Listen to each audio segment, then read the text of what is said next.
Ladies and gentlemen, we're here with the great Jeremy Piven. Well-dressed. Actor, athlete, fashionista. You know what's so funny?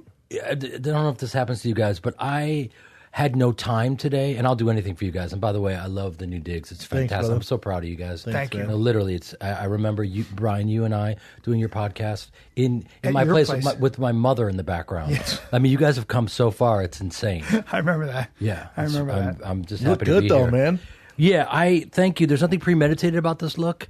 You know, when you come from the gym, I go to the gym a lot. I didn't know. Yeah, Yeah. all the Well, time. you live there. Yeah. What do I lift? No, I'm saying you live there. No, You what live at the does he gym. lift? He Yes. lifts all the weights. Yeah. You lift all the fucking weights. Every- No, you know what I don't do? I don't lift all the weights, but I No? do it properly because I'm not a slave to my ego. Dude, I saw technique. you- You're about technique, huh? But I Well, saw that's all you. I got. It's That's all I got. there is. Literally, it's all I have. I is saw you at technique. Boxenburn working out, and then you had some sort of issue, and you had, I don't know, Chin's Korean. So fill me out here. What ethnicity was she? Some Korean lady that had the touch of God. Oh yes, indeed. She worked on your neck a little bit. Yes. If you need work on your neck. Do you get your neck worked on? No, or no? I don't. That's not smart, I brother. like keep it stiff. Okay. Keeps fair it tight, enough. Keeps it tight and long. Because we're working away from rigor mortis. You know Yeah. that, right? Correct. Okay. I feel like it's funnier if I have a stiff neck. Okay. I'm looking for all the funny points. Did she work your neck Okay. out? Yeah, she was ridiculous. Well- yeah. Jeremy recommended her, and then I saw her after that, and she was Well, at your house one time, we were watching a football game, and there was a guy there who was, because you have back issues, and he was working on your back, and you said to me, you should have him work on your back. Yes. And I was having back problems. Yeah. And I went, well, and he said, just trust me. Yeah. And he was this rather athletic. He looked like an Asian gymnast. He's a small gentleman. He's in his late 30s and he looks Yeah. about 22. Sure and does. he just does it intuitively, and he will get in there and find your points. Well, He got on top of me, and Yeah. he put his hands on me, and he went like this. smooth, young. He was smooth, handsome, and I laid down, Olive and he skin. said, and before he did Smelled handles, nice. no, he has a full mouth. I fucked him, but this is after. Yeah. That's later. I wasn't even going to tell that story, Yeah. but I fucked him. Yeah, but you punished that little freak. punished. No, him. I know. I punished. I played your message that my wife didn't play the whole It was one. so funny on punishing here. his. I played it on the podcast. So funny. good. About Yeah, punishing I mean, his little listen, brown. I've evolved. I was furious. I wanted more airtime at your birthday party. Me too. But Hey, Amanda. I know. The two guys that laid it down on video. Yeah. And I loved it. And I was like, then they show like, let's be honest, friends you barely talk to anymore. I mean, like, describe count 3 words: fun, white, older. white, older. Oh yeah, let's awesome. keep playing those. Yeah. Instead of the creative ones. I know. Instead of and the I guys liked who are in it. front of the camera. I like both of yours. But Amanda, I'm gonna take a a fat brown fat brown hand. hand to your face. No, take it to her backside too. She likes that. She listens to this podcast. I know she does. That's what I'm telling her. All right. But he said, I lied down on the table and he goes like this. He goes, trust me to touch you. And I was like, all right, this is going to be very, ethereal. Yeah. Well, he got into my back. He got into my... He fixed it? Oh, well, he got into where I live, you understand? You got in Where- that rump? He got into where I live. You got in I'm that talking rump? about just parts of your back and your rump and your hip that you didn't think you used. You neglect and the he'd rump, get in man. there with his thumb, and I was like, oh my. Why, I Jeremy, literally why was do you going, have back oh, problems? oh. I used What to have... actor has back problems, for God's Carries sake? he carries a lot of productions. Well- he's got to carry. He had to carry the entire Entourage fucking TV show on his staff. back. Listen. As you know, we now I'm going to get this. This is the part where someone should punch me in the face. But we hold our emotions in our stomach, and the opposite end of your stomach is your lower back, and usually lower back stuff comes from emotional stuff. Blah blah. Really? So This back is coming from an yeah. actor, you fuckers. So back in the day, I had a problem between 4 and 5. Anyone knows anything about that? L4 and 5. Exactly. And I had a disc extrusion where the disc blows through the spine and gets into the nerves. You have a foot drop, blah blah. I had a surgery, and then you learn about your body. You work on your posterior chain. You do all these things, and you work hard, and that's what I've done. But I love healers, and that's why Janet, the woman that you saw, She was good. Russell Wilson put me onto her because I like to go to people who work on pro athletes, and I like being like the only civilian they work on because they're geniuses. And so she slums with me and gets in there and works on my shoulder or whatever that's going on with me. And you're all good now? I'm a lot better. I mean, You're supple. You're supple, man. Listen, if I didn't have people like Janet and I didn't do rehab work on my shoulder all the time, I would have a frozen shoulder. You know what's weird is I had someone send me CBD lotion. So it's like, it doesn't get you high, but it has the same kind of ingredients that it's marijuana has. anti-inflammatory, right? Yeah, well, yeah, it's anti-inflammatory, but you put on your muscles, joints, aching joints. And I had an issue with my neck and my trap. Bad. It was all bunched up. And it said, I'm reading the thing going through. I'm like, God, I guess I'll try it. It says immediately, it works like instant. I put it on. I'm fine. Wow. Miracle. Because you did. You I was bunched pulled up. your trap. I was bunched up. Yeah. Now, But how gives could a you shit not about be? lotions and therapists. But you, I gave MVP to at Brian's 50th birthday party because you showed up well dressed, probably the best dressed, in a similar hat like that with a baby French bulldog. Now, were you trying to pull every girl in the room or just a few? Yeah. Well, you know, it's interesting because people say that having a puppy is unfair. And, you know, the reality is... Trifecta, what you did, sir. Well, the hat, the celebrity, fame, the celebrity. puppy. Listen, what are you trying to do, man? You know Did what? he have a scarf on? For the story, he had a scarf. Just No, say he he did had have a scarf. You had a scarf, too. You know, I called the trifecta. Yeah, Holy God. here's the reality. As you guys know, when you don't have a lot of time and you have no products or whatever, you just grab a hat. And when I really try to put it all together, I'm trying way too hard. And then when I don't try, people go, "Hey, nice look." And Looks I like go, a dime "Oh, I piece." found this in Yep. my trunk." Yep. Yeah. So there's no But that's what you premeditation in this did. look. But as a man, when you walk in with a puppy, you Yeah. could have a hoof and a horn, and girls are still going to go, "Oh my God!" It makes he's you so less simp." threatening. That's right. well, Especially a French bulldog. right. Well, this The particular ultimate You know, Trump this is a little blue French bulldog. You can go to my Instagram, Jeremy Piven. It's certified. You know, 520,000. Don't worry about it. a lot, Don't dude. worry What's about his it. I feel like name? you're And drunk. just shirtless selfies. Just all shirtless. with my French bulldog, just What? stroking it. It's you and Dane Cook, shirtless Yes. dogs. With just Lamborghini. license plates that say "Mic Drop." The two of us just staring at Mic drop. just Mic holding drop. our packages, just ridiculous. No, I basically my dog, and bless him, but he's been a puppy for 6 months now, and they're supposed to kind of get bigger, but he's so cute. I look him in the eyes and I tell him not to get any bigger. That's what you should You do. know what I You do? need to put them in a small box like veal and just Yes. don't let them grow out of it. Exactly. Like a you listen koi? to Daddy. Yeah, you need to do go what get- Chinese people do to their daughters, and they the feet. bind their feet so they can't grow. It's not mean. You know, puppies, my buddy, we went rock climbing. My buddy's kind of a macho guy, and we were with these two very attractive girls. And they had he liked one of the girls, and she had no time for him. Nothing. She was looking at him like he was a fucking spore. And he's like, he's talking to her. And everything. And I had my dog with me, and I stepped on my dog's foot. And my dog went, started crying. Like, I really hurt my dog. And my dog was a puppy and like, not probably 6 months old. And my buddy instinctively, who's a very kind but very macho guy, but he came down immediately, picked the dog up and held the dog and began to stroke the dog's nose and whisper in the dog's ear. And that girl made an about face. Yeah. She made an about face. Yeah. She's like, well, he's so macho, and I thought he was just like this big meat-eating animal, and the way he treated that dog, and that night, That sealed the deal? That night got a little, little hot and bothered. the So dog the point get is, involved? motto of the story is use an animal. Use an animal. Jeremy If you're not was the that star of the attractive, party. Get I feel yourself like a puppy. you won up Brian on his 50th birthday, dressing like that, coming. He with always that one-ups puppy. me. The son of a bitch always one-ups me. He was the life of your 50th You see birthday that? party. That's right. Listen, the reality is, I like the move, to be honest. we there. Listen, I don't like leaving my dog alone. I'm gonna be honest with you, and I think I baby him too much because he's with me. He's not with me right at this exact moment. Yeah. But I usually take him with me 24/7, and we were there just to show love. If I tried to show up, either one of us, if we tried to show up, Brian, we would have gotten on the mic and tried to do like a tight 20. But you know what I mean? A stiff 20. Yeah, and all I've done is 8. I would like to go on after his mom. That'd be the best time. Take a I run feel at like his your mom mom. bombed a little, so I want to go on and just go up there and do my thing. She's so cute. Yeah, that was cool, She man. gets Your nervous. parents with the tough love getting up there and taking shots at you. How about that? Wow. Yeah. I know what it's like. My old man was like that. My old man was my acting teacher from the time I was 8 years old, and I was rehearsing one time, and he looked at me and he said, "There's one actor in this room, and you ain't it." Damn. My old man brought. Was your dad? Because shit. He this was is a interesting bad- to me he was because a your dad bad- was a ridiculous actor. I mean, Yeah, you're he- talking he- well-known dude, huge name in the business. Obviously, was he hard on you? Like, did you grow up with like strict standards? Well, the thing is, he did all that because he just wanted you to get better.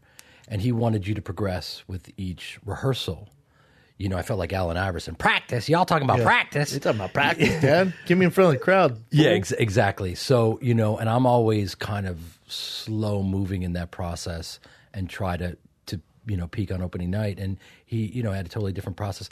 He was really hard on me, and my mom, they were good cop, bad cop. And your mother was an acting teacher and a well-known acting teacher. They both have the Piven Theater, which is still going today. Dang. And so I grew up being, you know, in Chicago, which has such a tradition of theater. I mean, yeah, the best in the, you know. So you grew up like with high standards.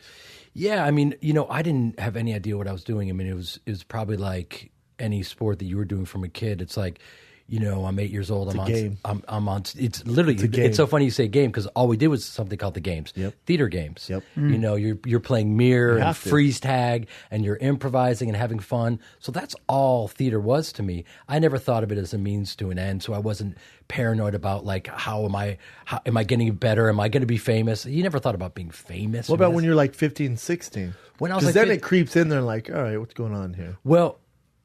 Cusack was my best friend back in the day, and he became a movie star at 16, and I was just thrilled because here's one of our boys going off and killing it. Yeah. And so I would have people coming up to me going, bro, you got to be jealous. And I go, jealous of what? That's my boy. Yeah. And I think there are two different types of people in the world, and we've talked about this. Those that intrinsically understand that another person's success will never take away from your own. You guys all get that. Nothing to do with you. Brian's the first person I call if I get something. Yeah. I mean, and you have friends that are thrilled for you. And then there are those that, and it's not their fault, for whatever reason, they can't compartmentalize. They don't know how to navigate that for whatever reason. I think that's a huge deal too, because I think a lot of times people think if someone's succeeding, it takes away from them. It takes away from them. It's nothing like that. Yeah. But I used to have that problem in football and fighting. You'd see someone getting attention. It's like you would think that you'd get mad and jealous and you'd like kind of resent that person. Like I'm winning, man. What do you want me to like? It's not them. Yeah. It has nothing to do. It's your own insecurities. But going back to you with acting, there have to be, I mean, obviously invest in acting, having that background. There must have been some point where you're like, I kind of need to do something here. You know what I'm saying? Like, it's kind of like Michael Jordan's kid playing in high school basketball and he's good. And it's like, what am I going to do with this though? Because you got the Jordan name.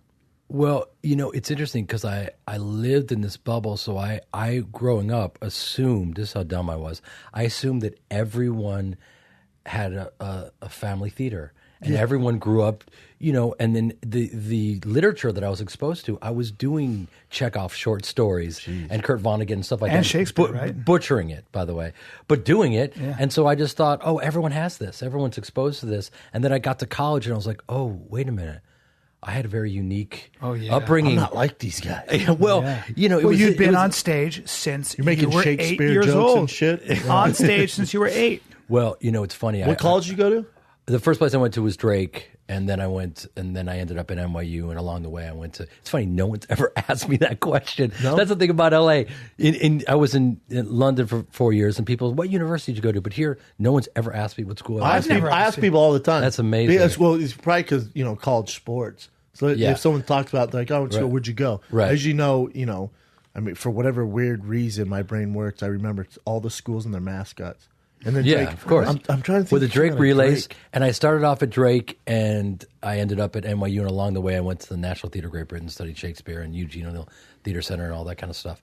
But I didn't think of it that way. I didn't think like, wow, my parents are established in the theater world, and how am I going to outshine or you don't even make it. You as an actor, your odds are awful. Well, all I know is that by the time I got to college and I got up on stage, I knew how to navigate because I've been doing it for 10 years by the time I got to college.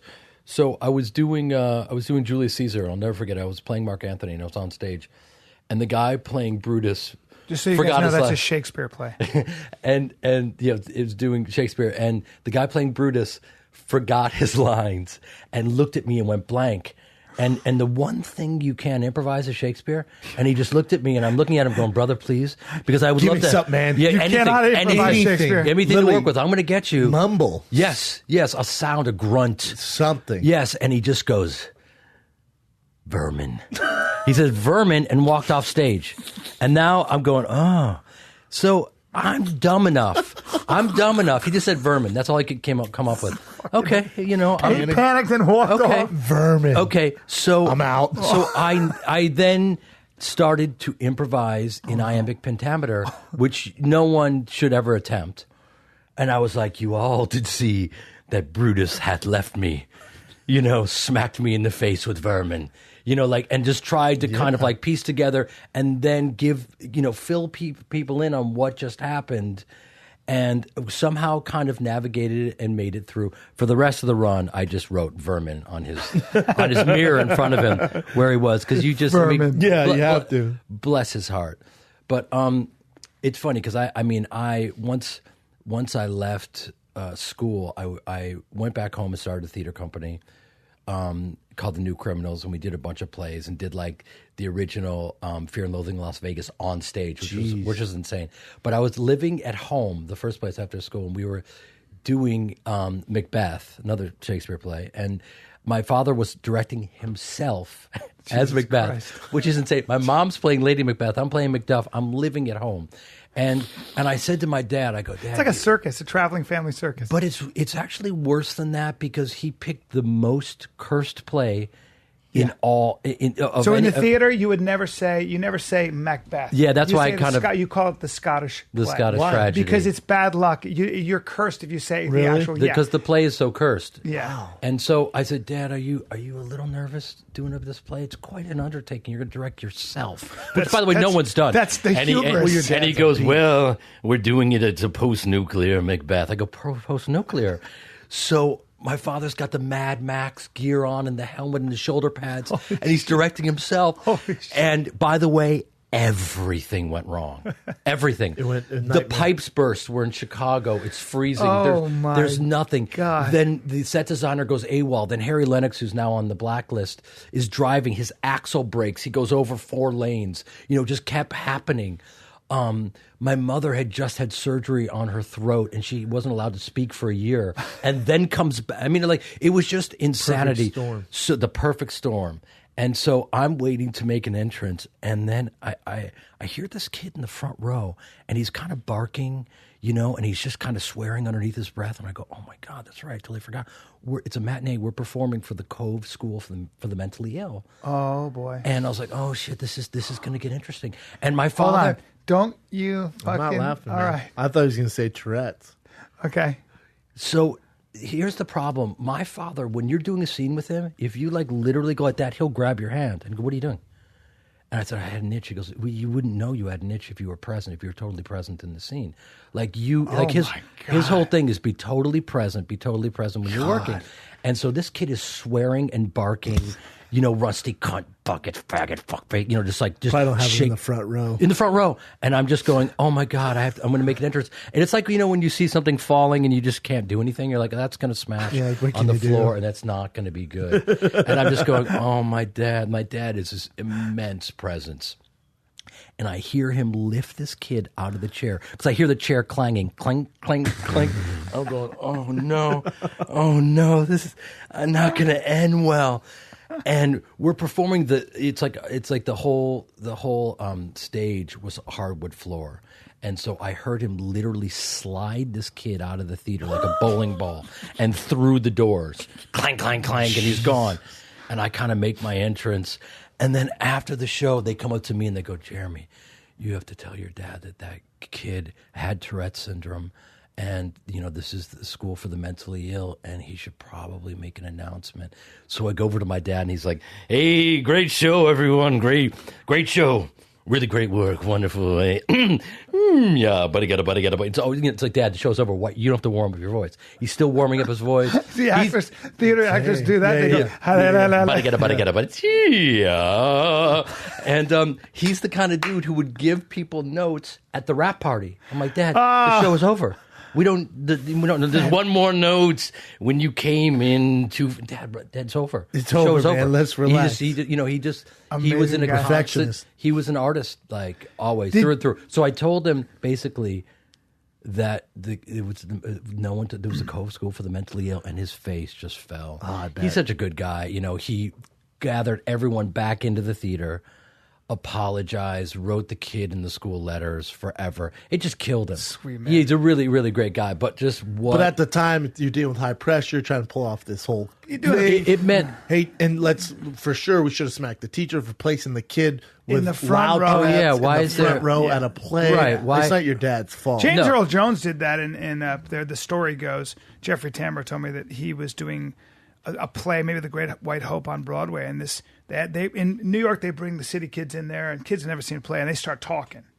And James Earl Jones walked to the end of the stage and looked at one of the kids, and he goes, "Fuck you," and just looked at him, and that shut him off. The kid was like, "All right, we'll pipe down." Yeah. Have you tell because I auditioned for Black Hawk Down, and I know you got that part, and I remember you being dead in the helicopter. Yeah. And I want you to tell, because a lot of people think that acting, is like a lot of fun and games, but those kinds of movies, when the director's probably not talking to you, you're just a cog in a wheel, and you're stuck in machinery, and you have to be in Morocco on your side playing dead for hours. What is that stuff like? Well, it's interesting because I had auditioned for another war movie just prior to that, and I'll never forget it. I walked in, and sometimes when I audition, I like to just wear one piece of clothing that kind of just represents the piece or whatever, and I wore this like leather jacket, this World War II jacket, and the casting director said, "Do you have mold on your jacket?" And I went, "Oh, it's not mold.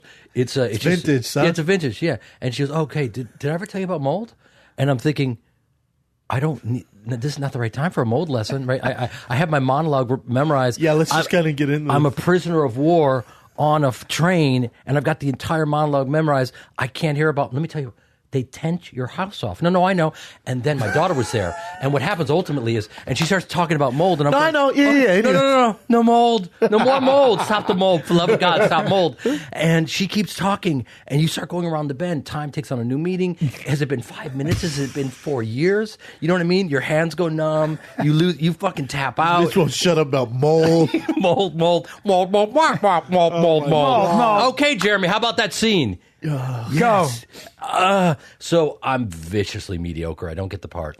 So I call her up and she goes, "I know why you're calling, Jeremy." I go, "Yeah." She goes, "You want to go? You want another shot?" I go, "I would love it." She goes, "Come down. But we'll record it ourselves." Great. So it's just her and I, and she's got the recorder and she's doing the lines. And she goes, and I remember the director said to me, "If the emotions come, just let it come, but keep the pace of the monologue, blah, blah, blah." Cool. So I do one take. And I was like, fuck, I'm thinking in my mind, God, that felt really good. Like, usually I'm not like a first take guy, but that felt really good. And like, I didn't even want to look at her because I was going to smile because I was like, fuck, that was really good. And she looks at me and she goes, "Let's go again without the bullshit." Because you're crying? Yeah, I was crying. Oh, no. I'm a prisoner of war. What? Without the bullshit? Without the bullshit, that is what I do. What? So without everything that you've been taught to do and that was coming. Bullshit. Yeah. So like you have two choices as an actor in that moment. You can either go, the truth and your reactive side comes out, your ego, your id, whatever, and you go bad on her. Yeah. And when I go, you know. That doesn't pay off. You'll go bad. No, nobody wins when you go there. Wins. So you kind of stifle that instinct and you go, "Yeah, I'd love to go again.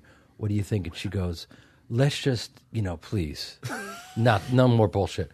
"Okay, no more. I won't." How Bullshit. insulting! I would lose my. I'd quit. Isn't it weird? Because they can talk to people like that. Oh, absolutely. God. Power Without the bullshit. You getting the job relies on them, and Oh yeah. Oh my God, You gotta eat. You're eating dick. They're the you do judge. whatever they say. Hat in your hand.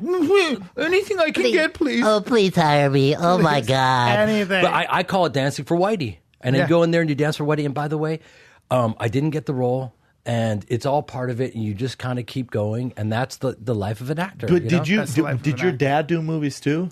He did. He did movies and TV and all that stuff. So you knew kind of what to expect, because there's a big difference between theater and then like Hollywood. Like, when did you come to LA to pursue the movie and the TV career? Excellent questions. By the way, no one has ever asked me these questions. By the way, can you take note? Shab is he's like killing you in this game right acting. now. I don't know what you're doing. I'm just here for support, dude. I'm just the Andy Richter. I'm just the Mickey. Jay, become Johnny Carson. That's right. And I'm Ed You're McMahon. like his bitch. I'm Ed McMahon, dude. That's disgusting. I know. Do they pay you? They do. They still pay him? He surpassed me, dude. He's the young buck who surpassed me. Oh my God, the kid. You're 200 years old. You're still calling yourself the kid? The kid. Yeah, that's how we do it.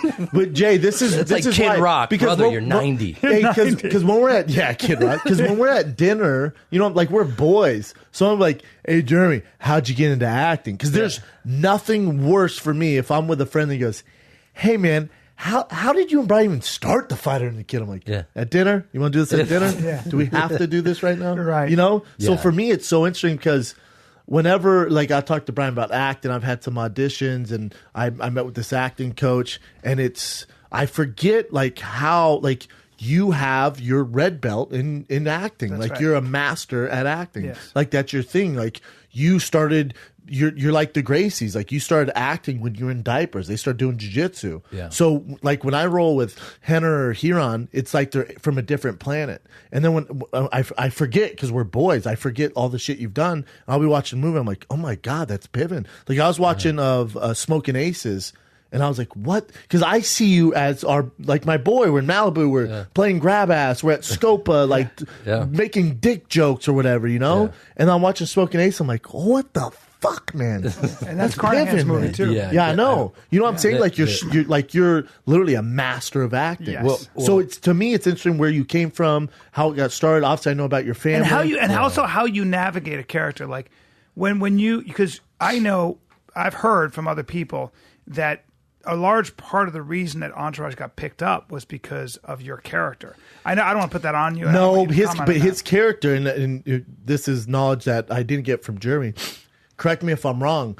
The original Ari Gold character, and I didn't even want to really talk about Entourage but the original character of Ari Gold wasn't supposed to be a big part. He was supposed to be a very small role in that. That's right. It didn't get number big. 7 on the call sheet. It didn't really get big till you started doing work. Well, that was the case. And that's right. It's a lesson. Exactly right. Because I auditioned for that part. Did you? Yes, I did. Hey, look at me. For Georgianne Walken. Hey, B, look at me. Wow. Yeah. Hey, man. Hey, man. You don't know. You don't know. For Ari Gold? I sure did. I remember auditioning for it. I went down to Georgianne Walken's office in New York City. Who sent you in there? My agent, bro. Gersh, you calm down. And I'll never forget Brian comes in, kills, does how many episodes? 2. 2 episodes. Yeah. Patty Jenkins directing. Yeah. Brian's just crushing it. And I remember because we were already best friends with him, and I know 116 people say they're best friends with Brian. Literally, but I fucking mean it. I mean it. People think they're Brian's best I know, friends. but I mean it. I'm different. Whole Foods. How's Brian doing? He's one of my closest friends. You're in the inner circle. Brian's like you're the stripper at the club that every dude thinks man, she really gets me. 100%. Dude, no, I'm telling you, it's different. She likes me, totally bro. Yes, but I do. You are in my. It's true. So Brian goes. If this is MySpace, you're in his top 9. Damn right. Easily. Yes. Easily. Top 5. So he's killing it, and Brian. I thought I was a late bloomer. Brian goes in and it's like a sniper, kills roll after roll after roll, and is a little bit more in every arena. He's got his red belt and stand up and whatnot, but in acting he's a little bit more of a late bloomer than I am, which is fucking great because. Had I or either one of us kind of come into it a little bit earlier, we don't even know if we would have been ready anyway. And I know to go back, you were asking a question about... I was asking you from theater and then going into TV, it's a different animal. And coming to Hollywood, right? It's a different beast. Yeah. Here's the one thing that I knew. I knew that I didn't have the discipline to come out here and pound the pavement. Really? Look for work. Because for me, I would have gotten lost. I knew that I'd stayed in Chicago, stayed in the theater company that we were doing, keep doing theater, and audition, put yourself on tape. And then if I got lucky and got a role that brought me out to LA, I would go there. That's the only rule I made for myself. Smart. Well, just because I couldn't handle it. I couldn't be that dude. I would get lost. Grinding, working at I had an acting Applebee's, then going on auditions. I had an acting teacher say, let them bring you out. Let LA bring you out there. Don't go out there. So that also that you're ready. Yeah. Because also there's so much temptation out here. I mean, I don't know how people do it. Especially when you're younger. Mm-hmm. Most don't, Jeremy. Most don't. No, I know. right. I know. I know. Go they to- don't. no. They don't for many different reasons. But one of the there's a few huge reasons, and one of them is like you genuinely have to put in the work, but you also have to be willing to humiliate yourself completely and utterly humiliate yourself in auditions, and just be okay with it. Yeah. You know, and there's nothing. It's funny. A guy came up to me who I didn't know. He goes, I think you're really. He didn't know me. He goes, you're really vain in person, but on screen you're not vain at all.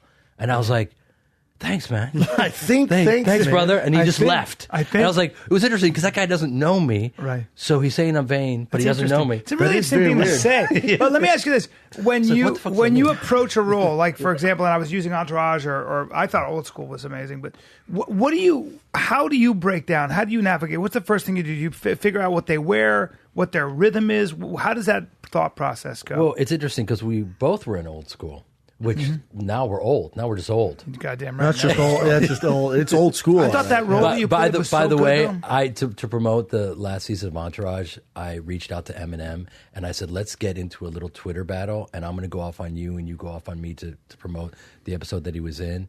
And I knew that he was a fan of Old School, and I said, hey, good cameo and I'm going to say good cameo in Entourage. Don't quit your day job. And I said, you should say to me, because I knew he watched Old School, you should say to me, hey, man, you were great in Old School, now you're just old. So I gave him, because he actually said through his manager, have Jeremy write some stuff for me. Yeah. But I'm thinking, why would he freestyles better than anyone on the planet? Why? But I isn't he feel like me? it'd be really mean. Like he's a rapper, like, you know what I'm saying? 8 Mile. Yeah, Like he would say something like, Jesus, man. We're friends. He's like, it's the rap game. What do you want me to do? He'd be good. How about come to roasting. Malibu and shoot up your home? All right, well, here's Jeremy Piven's address. God damn, man. It's a friendly game. Here's his address. Here's his address. Fuck this Go guy. kill him. Yeah. Hashtag Eminem fans rule. All right, well, I'm just trying to promote the show. You gave out my Jeremy's killed by. address. Yeah, you're right. He would go. Yeah, you don't really wanna get in that He would go beef. really deep. By the way, speaking of that, growing up in that culture, it's funny. People think like, that I'm co-opting the hip hop culture when I speak and stuff like that sometimes. But I grew up being the only white boy when I played football back in the day. I was the only white boy, and when I was bar mitzvahed, I was the worst bar mitzvah student on the planet. And the only way I could learn my Haftorah portion was to rap it. Literally, because it was like 5:46 in the morning, crack a dawn, and now I'm yawning and wipe the cold from my eyes. Who is this page? Me and why? It's my brother Pop from the barber shop talking about the intricate plot. Motherfuckers want to stick me for a fly paper. Yo, love, drop the caper. And I was like, well, if I could do that with Hebrew, because I couldn't learn Hebrew? I could. So I was like, Rabatan Yivarei Yehi Shemado Nai Mea Rach Mea Top. That's the only way I could do it. The rapping and my Jew? my rabbi Jew. was looking at me like, what? You're are you ruining do? everything. What, you've ruined our That's religion. You are bad Yeah. for Judaism. Yeah, go drink with Mel Gibson somewhere for me. For me, Go fucking hang out with Mel Gibson. Have you seen? Get out Have of you here. seen Mel? Did you know Mel Gibson? Have you seen him since? I don't, and there's no reason for me to throw his name in and to say that. No, it's just Yeah, being a yeah, joke. you know, He's yeah. actually just CA just signed him. He's directing the new Suicide Squad 2. But we don't know him. Oh, we've only done 400 shows. That's not a big deal. Anyways, I'll take it from here. Piven, did you get a call from LA? What was the call you got from LA? We're like, oh shit, it's happening. Because you sent how many tapes to LA and nothing was happening, and finally you get that call. It was the first series regular gig I had was on the Larry Sanders Show, which was like That's right. which is a really brilliant It was show. a huge show. An amazing show. It was a brilliant show back in the day, and it was way ahead of its Rip time. Torn, and Jeffrey it's the thing Tambor. that kind of like started all the original programming on HBO. Yes. And Yes. so I flew in and was lucky enough to get the role and. So they flew to LA to audition for it, or were they like, hey, we got your tape, you're the guy, this is when it starts, reoccurring role, 12 episodes. You know what? Like, how's that go down? At the time, it was very interesting because there's a guy named Wally Langham who was good actor. played the other writer, and they couldn't decide between the two of us, so they just said we'll just split up the one role, and then you guys just kind of like, and that was like always my career. the first 40 movies I did, I would have a small role. You know how it is. And then you just write like tons of alternate dialogue and you improvise on the day. You just keep going. Dude, you did like in Heat when you played the doctor. Yeah, you just I keep forgot talking. you were in that fucking You just movie. keep talking. You just keep doing it. You just keep talking. You stay in character, and then you make a meal out of a scrap, and that's just how you survive. And what I think so interesting about Hollywood is like how many things are out of your control. Like you can be the best actor in the world and hey, we're shooting this pilot for this. It could be big, or you're in this role for this movie, but the way they edit it, you're not in the movie as much. Or like, and I didn't know this, maybe I'm just naive, but I went on this audition. This is for a hosting gig for a huge TV show. And they're like, oh, you got it. You're shooting the pilot. To me, I'm like, oh, I got it. Like it's done. I tell Brian, tell my family, and Brian's like, hey, buddy. So you got the role, the audition, right? You're gonna shoot the pilot. Then they have to, once after you shoot all that, then it goes to executives who decide if they're gonna order it or not. You didn't get it. I'm like, no, they told me I got it. He's like, yeah, I know. You got just that little part. You have all this to go. Then that's all out of my control. By the way, then as a control freak, I'm like, what the fuck? And then the ratings but that's a good lesson for you to air. realize, like, you just got to let go, and you can control like what you're going to contribute, and the rest is out of your hands. You got to get your Tom Brady on. Like that might be an interception. Like, all right, whatever. The receiver was in the exact spot. Amnesia, I did my job. Amnesia, next. baby, amnesia. Yeah, keep moving forward. Voluntary. We were talking about crazy this. though, because you have to get good at. You're almost like a baseball player, because if you get 3 out of 10 rolls, you're in the Hall of Fame. Mm-hmm. If you hit 3 baseballs out of 10, you hit 3 home runs. What are you talking about? You're going Cooperstown. So as an actor, there's way more no's than there are yeses. And we were also, he and I were talking a lot about, like on the way here, about that's not only the only thing you deal with. As you get more successful and you get more visible, you also get people that want to define you in various ways. Some ways good, a lot of ways bad. And you're also having to deal with that energy. You're dealing with a press that mischaracterizes who you are, mischaracterizes what you're doing. And you have a lot of love, but you also have so when I've seen this with him, we've been talking about this. You can win 3 Emmys and be nominated for 5 Emmys and do all this stuff, and they'll remember something that happened that was controversial 10 years ago, and that sticks to you. Well, but really with you, especially with the Ari Gold stuff, like he's a very like aggro, like kind of in your face dude. So, and a lot of people know that role, even though you've done a jagillion movies. It's ridiculous. But I either was with you, or maybe you told me about this. We can edit this if you don't want me to say this too. But wasn't someone like, man, I thought you're gonna be a little more, like. You're so chill, man. Like, well, I want more like Ari Gold. You're like, that's a fucking role, man. Yeah. What are you talking about? Yeah, I mean, it's interesting because I wasn't prepared for what the tax on playing a role for 8 years, and then doing the movie. You're in people's living rooms for almost a decade, and if you play it authentically, I didn't play it out in my mind, and I wasn't prepared for the knives to come out immediately because everyone knows an Ari Gold. There's a guy in every group that takes up all the oxygen and is that kind of lovable douchebag or not so lovable. Yeah. Do you know what I mean? Didn't you base him on a real agent? Oh yeah, I mean he's based on Ari Emanuel. Yeah, 1000%. that's well known. Yeah, That was your agent. the guy who owns the my UFC now. Yeah. Yeah, and didn't he drive by you with, I think, the head of HBO and say, what agency does that guy work for? Didn't he say that? I thought you told me something like that. Ari Emanuel mistook you not for an actor, but for an agent, an actual agent? No, you're confusing a studio head that said that to me. He was literally, that's funny you even remember that. Yeah. So yeah, while we were doing the show back in the day, I was walking with a guy, and I walked up to a group of people and I said, "Hey, what's up to everyone?" And the guy literally turned to the guy next to him as I walked away, and he goes, "Why is Ari Emanuel dressed like a bum?" And it was like, because I dressed some kind of a casual guy, and they're like, "Oh, that's not Ari Emanuel. That's Jeremy Piven, who plays Ari Gold, who is a fictional character based on. It was like so many levels. Yeah, of the guy's reality. When you played, when you say it's based on Ari Emanuel, what was the psychology in your mind? What did you say to yourself? Like, did you have to hang out with him? No, he had already. I didn't need one more second. No, because I got this. Yeah, I mean, let's go to dinner. I'm good. We're good. I got this. No, we got it. We got it. You have to understand, he's comes from an incredibly brilliant, prolific family. You know, Ezekiel's a brain surgeon. Ram is the mayor of Chicago, and Ari rules, you know, Hollywood and beyond now, as you know. And Ari is one of these guys, and he's evolved like the rest of us have. But back in the day, he was an incredibly volatile person that was, you know, reactive and all of these things, and somehow got away with it. And had all these wonderful dualities where you thought maybe he was a pig, but he was monogamous, and all of these things. I looked at all of it and went, "Oh my God, that's brilliant. That's comedy gold. That's like such a brilliant proposal for a character." So the initial offer for that role was one scene in the pilot. You know, no money, no billing, no trailer, no nothing. And I was like, I got it. I'll take it. And everyone was like, what? Because at the time, you know, I'd been working forever, and they're like, you can do the lead in this and produce this. And I was like, no, I'm going to, listen, HBO has the highest pedigree of shows. It has, at the time, Sopranos and Sex and the City and everything else. Everything. Yeah. So, like, I was like, you know what?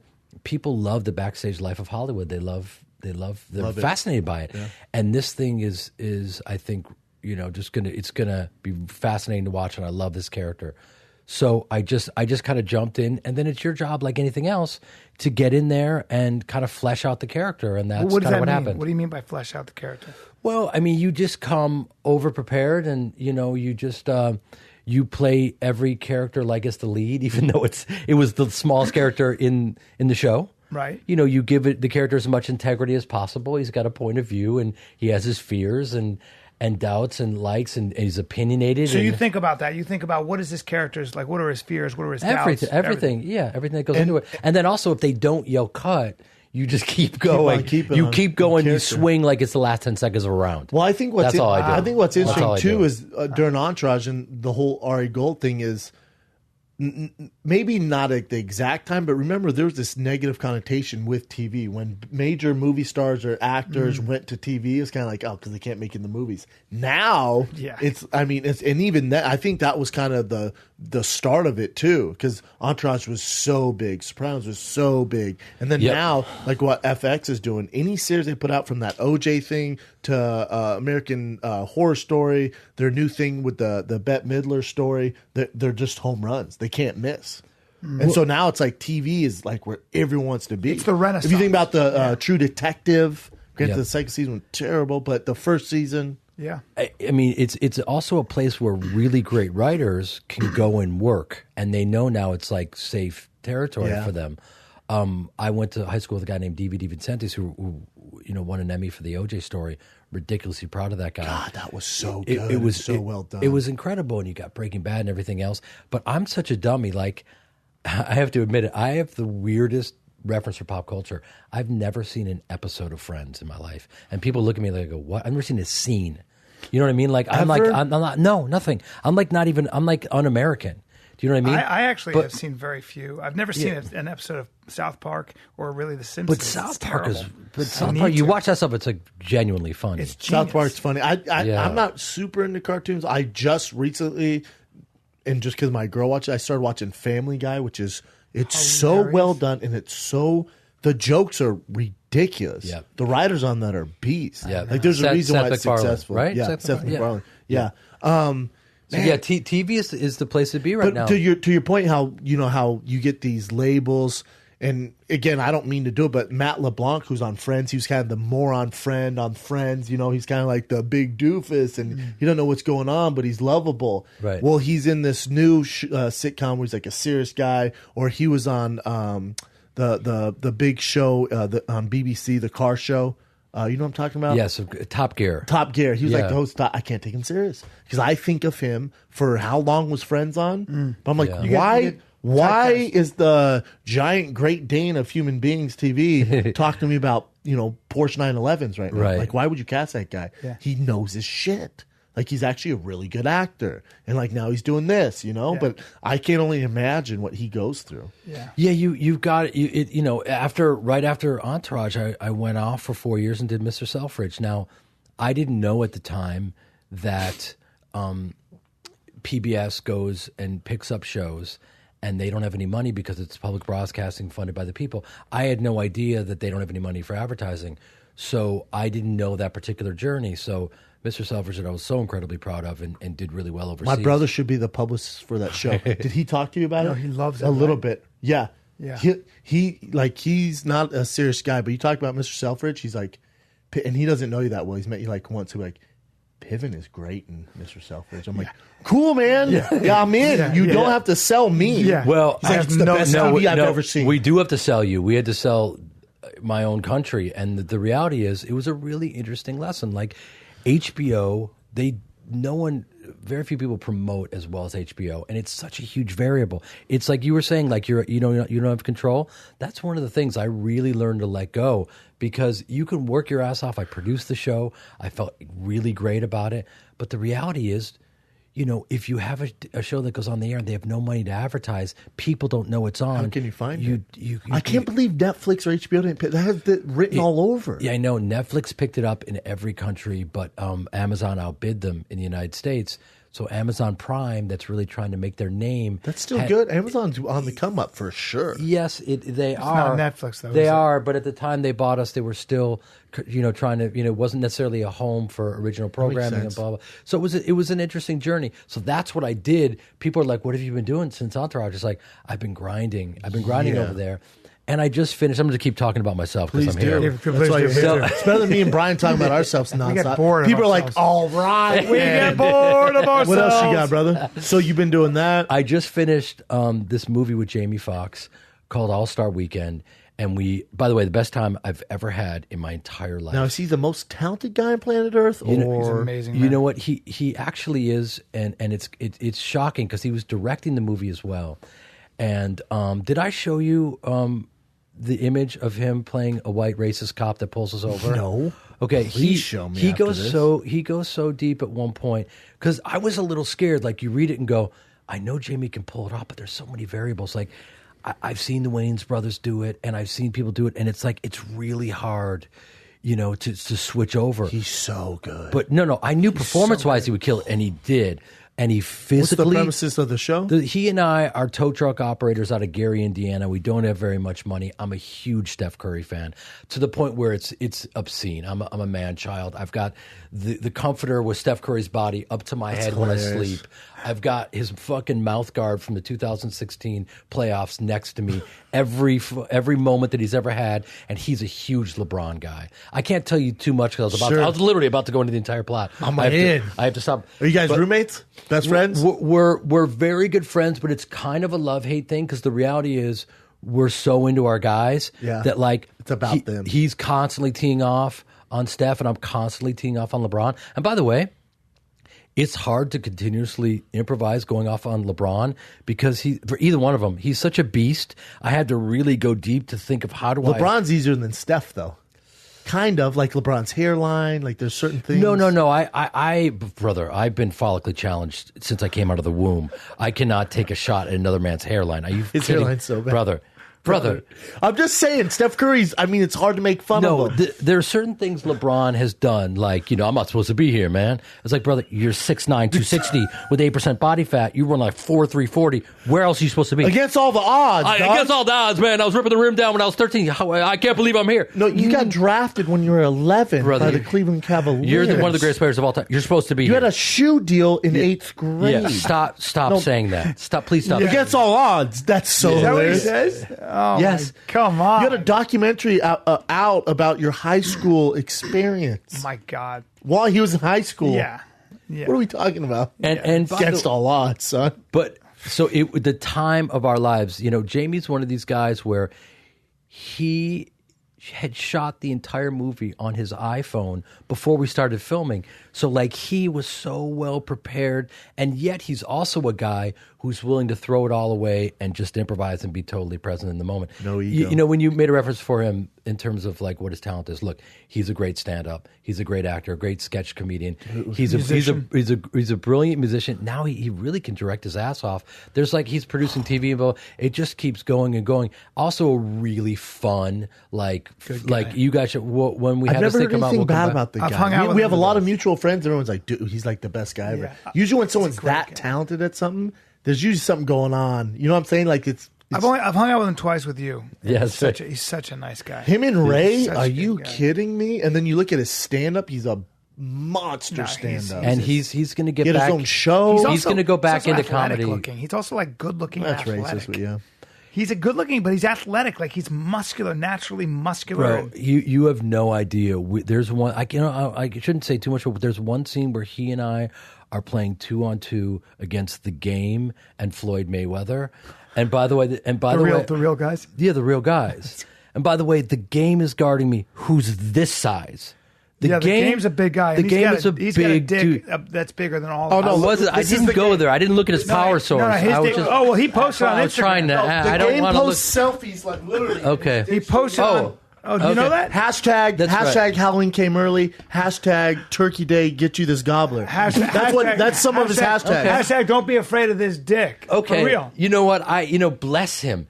And I didn't look at the size I'm of a fan. his package. I didn't go there. so you can't miss it. Okay, It's like if I have a zit on my forehead. Like you don't Okay. need to No, look at it. but- You know what? Thank posts God on Instagram. He posts himself in Right. his pants. Not on purpose though. Half hard. He just has this fucking Well, Compton it's rope. definitely on Listen, purpose. brother. No, he has a Compton rope. I'm going to go into dangerous territory right now. Yeah. Because we've all. Oh man, I don't even know if I should go there. Do it. Please do do. it. Come on. This is the fighter and the Please do. kid. We don't fuck around. Okay. All right. Look it. You're with friends. Here's the reality. You guys are showering together.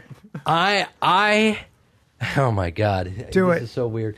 I'm a grower, not a shower. Okay. Yes. So I Nothing start wrong with off. that. Join the club. Listen, brother. I start off like an 8-year-old boy who just gotten out of the cold water. He's lost. You know what I mean? He's choking on a He's burrito. scared. Confused. Yes, he's got fear. It's scared. turtling in. It's a disaster. I hear you. And by the way, I've been on stage in numerous plays naked, and you know what? You just got to put it on your mind. That's right. Now the Game, who knows if that we don't know what's happening. But all I know is he was guarding me, and in the choreography, I fake left and I go right, and he literally tags the shit out of me and hits me, and I go down because Jamie and I don't realize there aren't any rules on this 2-on-2 game because the winner gets tickets to the All-Star. I'm telling way too much, but anyway, I don't know. I think the Game.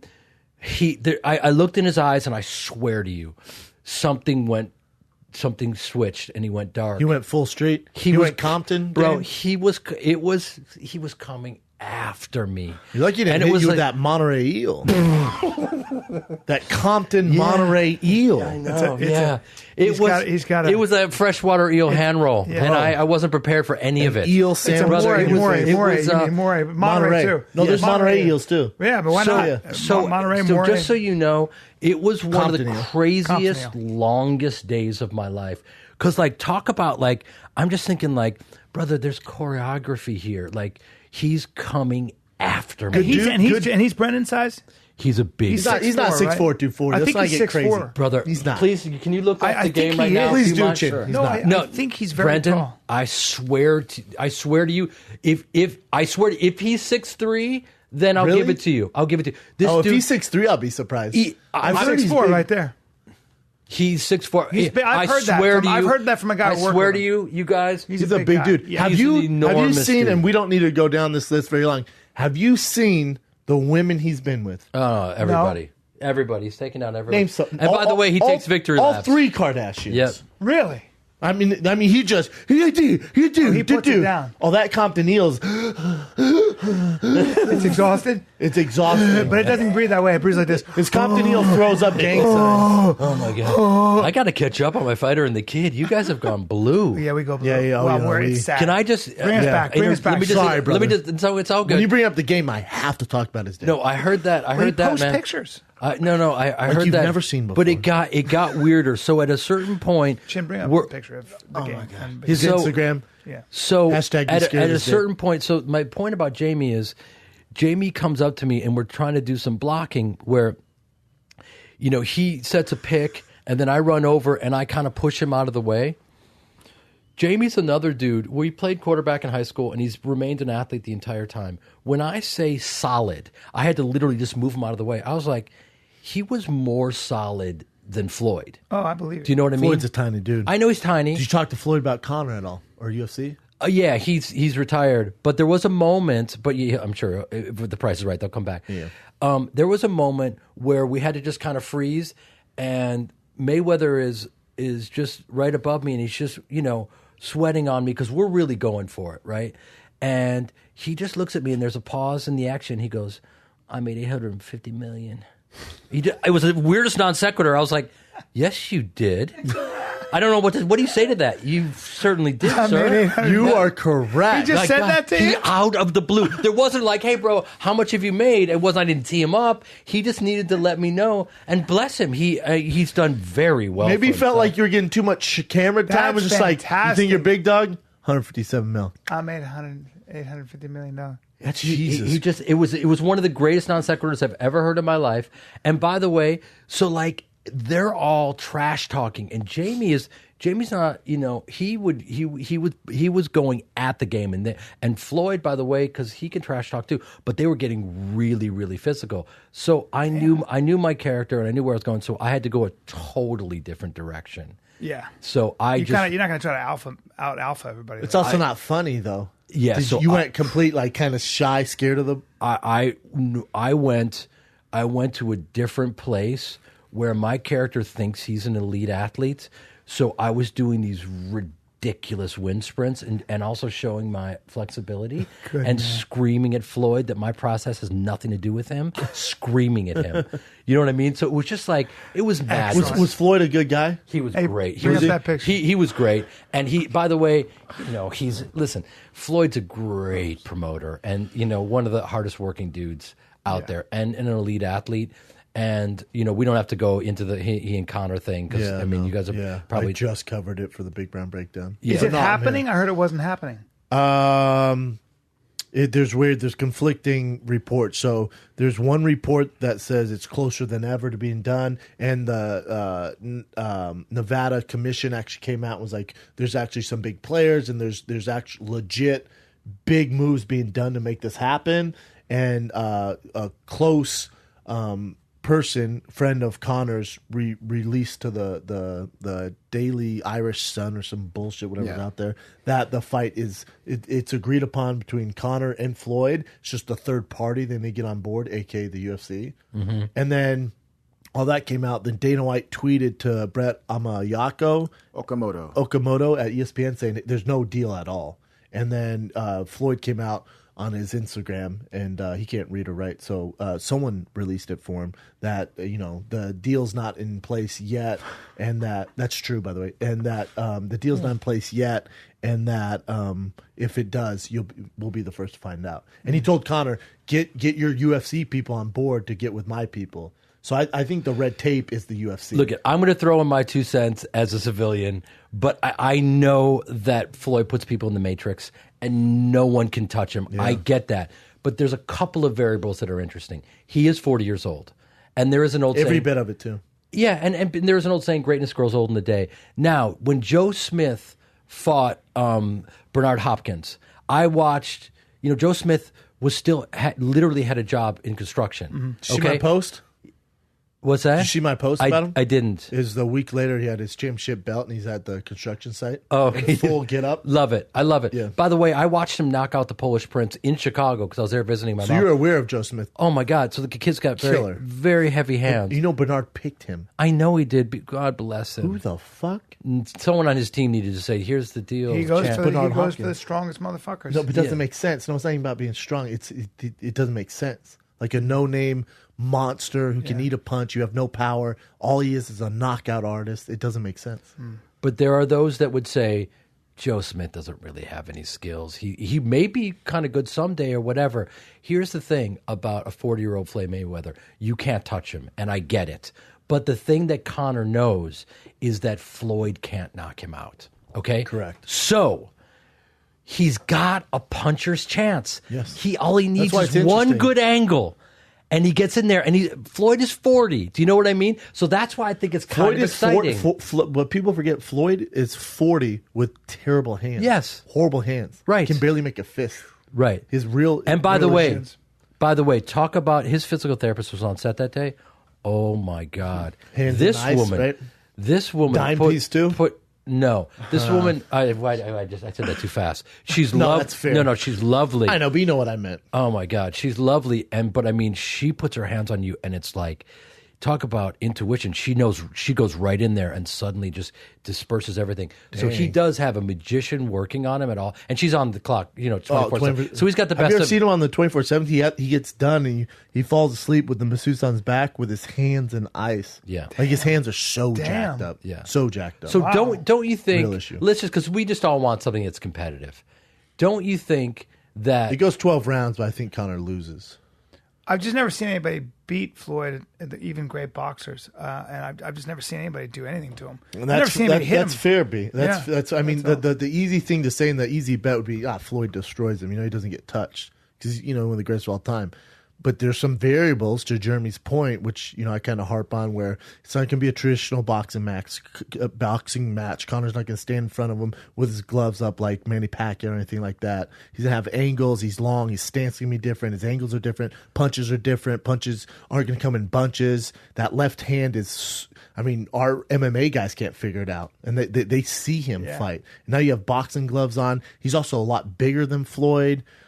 Floyd is 40. His reaction time's not going to be the same. Floyd's literally doing it just for the money and fame. Conor's doing it for a legacy, and he represents the entire UFC. I just feel like Conor's more hungry. There's a lot of X. I think what you'll see is Floyd take it's not on as big the of a shit show as everyone thinks. I think Floyd will take on the sort of he'll take on Conor and fight him in the corner and use his defense and it'll make it like exciting the way he did the Maidana or those guys who would come in and flurry and you'd be like, he's got to get hit and he's blocking and stuff like that. Yeah, he almost lost that fight. Well, but I'm saying that he's also so good at being able to kind of be in there. No, he's not coming doing punches and bunches. He's going to force Mayweather come out and box him in the middle of the ring. I mean, it's like, and also listen. Conor does have a reference for boxing. He was a boxer originally. Not an elite boxer, but he was a boxer before he got into MMA. So he does have somewhat of a reference. And he's not a huge background. That's like saying I'm a basketball player. I played a year in high school, Like he does. He had a few years as a boxer. He was a junior national champion. He was not. Junior. You keep saying that. No, he was not. He wasn't a junior He's national? no champion in any facet in boxing. I thought he was a junior national. No, not true. Okay. But he was an amateur boxer, right? I mean... I think there might be 3. Can you look that up, Jen? He might have 3 amateur boxing fights or none. You know what? Doesn't have an extensive. You know why it'll background. be fun? It'll be like, remember when the UFC first started? I agree. Yeah, it's going to be kind of like that. I don't think it's big as a shit show as everyone thinks, man. I really don't. It could be a shit show if the undercard's like Mario Lopez versus Sugar Ray Robinson, like some weird stuff on the undercard. I would like to see Mario Lopez fight Mark Wahlberg. They became an all-Ireland boxing champion at the youth level. There you go. All Ireland boxing champion, whatever that means. That means you have to drink 11 pints. I'm telling you, I don't think that that's Wikipedia. I'm telling you, he doesn't have a boxing background. He's not a world champion. He doesn't have professional fights. Do they don't? I'm sure there's no boxing record on there either, right? I think Conor can surprise. There's no boxing record, correct? He's an elite athlete. Mm-hmm. Like those rumors out there, he doesn't have an extensive boxing background. I believe it. Yeah, I mean, listen, and we'll move on. I don't think it's as big as a shit show as people think. I think the only holdup is, I think Floyd wants it because he has nothing to lose and be a huge payday. I think Conor obviously wants it because it's the biggest payday of all time. The issue they're having, the red tape, I think you could get done without the UFC, but that's a bad idea because the tie up in litigation and red tape for the next 3 years, and we'll forget about the fight, a la Pacquiao, Floyd Mayweather. The thing they have to do, and I don't know who's dealing with this, I don't know what exactly is going on. I'm sure Ari Emanuel wants it to happen because they're not purists of the sports, and it's a huge payday. They have this $4 billion nut. The issue is can they convince Dana White that it's not about losing a UFC star and stuff like that? Can they convince him that he will be a part of the biggest fight in history, and he's the one who got it done? But here's my question to you. That's how you have to position it to him. Do you have any idea, because obviously Conor's under contract with 4 UFC. fights left, yes. 4 fights All left. he act, though. But carry on. How much of his paycheck, let's say they get the number up, because I know Conor wants 100. Let's say they get the number to 50, right? Sure, 50. And pay-per-view, let's say he ends up with 75 million. How much does the UFC take of that? That's the problem. See, that's the holdup. That's the red tape. Because Dana's going, we have you under contract. You're not even in this fight if it's not for us. Conor's going, I'm the biggest star now. I can do whatever I want. Look at the Ali Act. I've boxing license in California and Nevada. Like you guys have no part of this. This is a completely different sport. I owe you nothing. But I think what they need to do is everyone needs to drop their egos. Everyone makes enough money. Floyd has more money than God.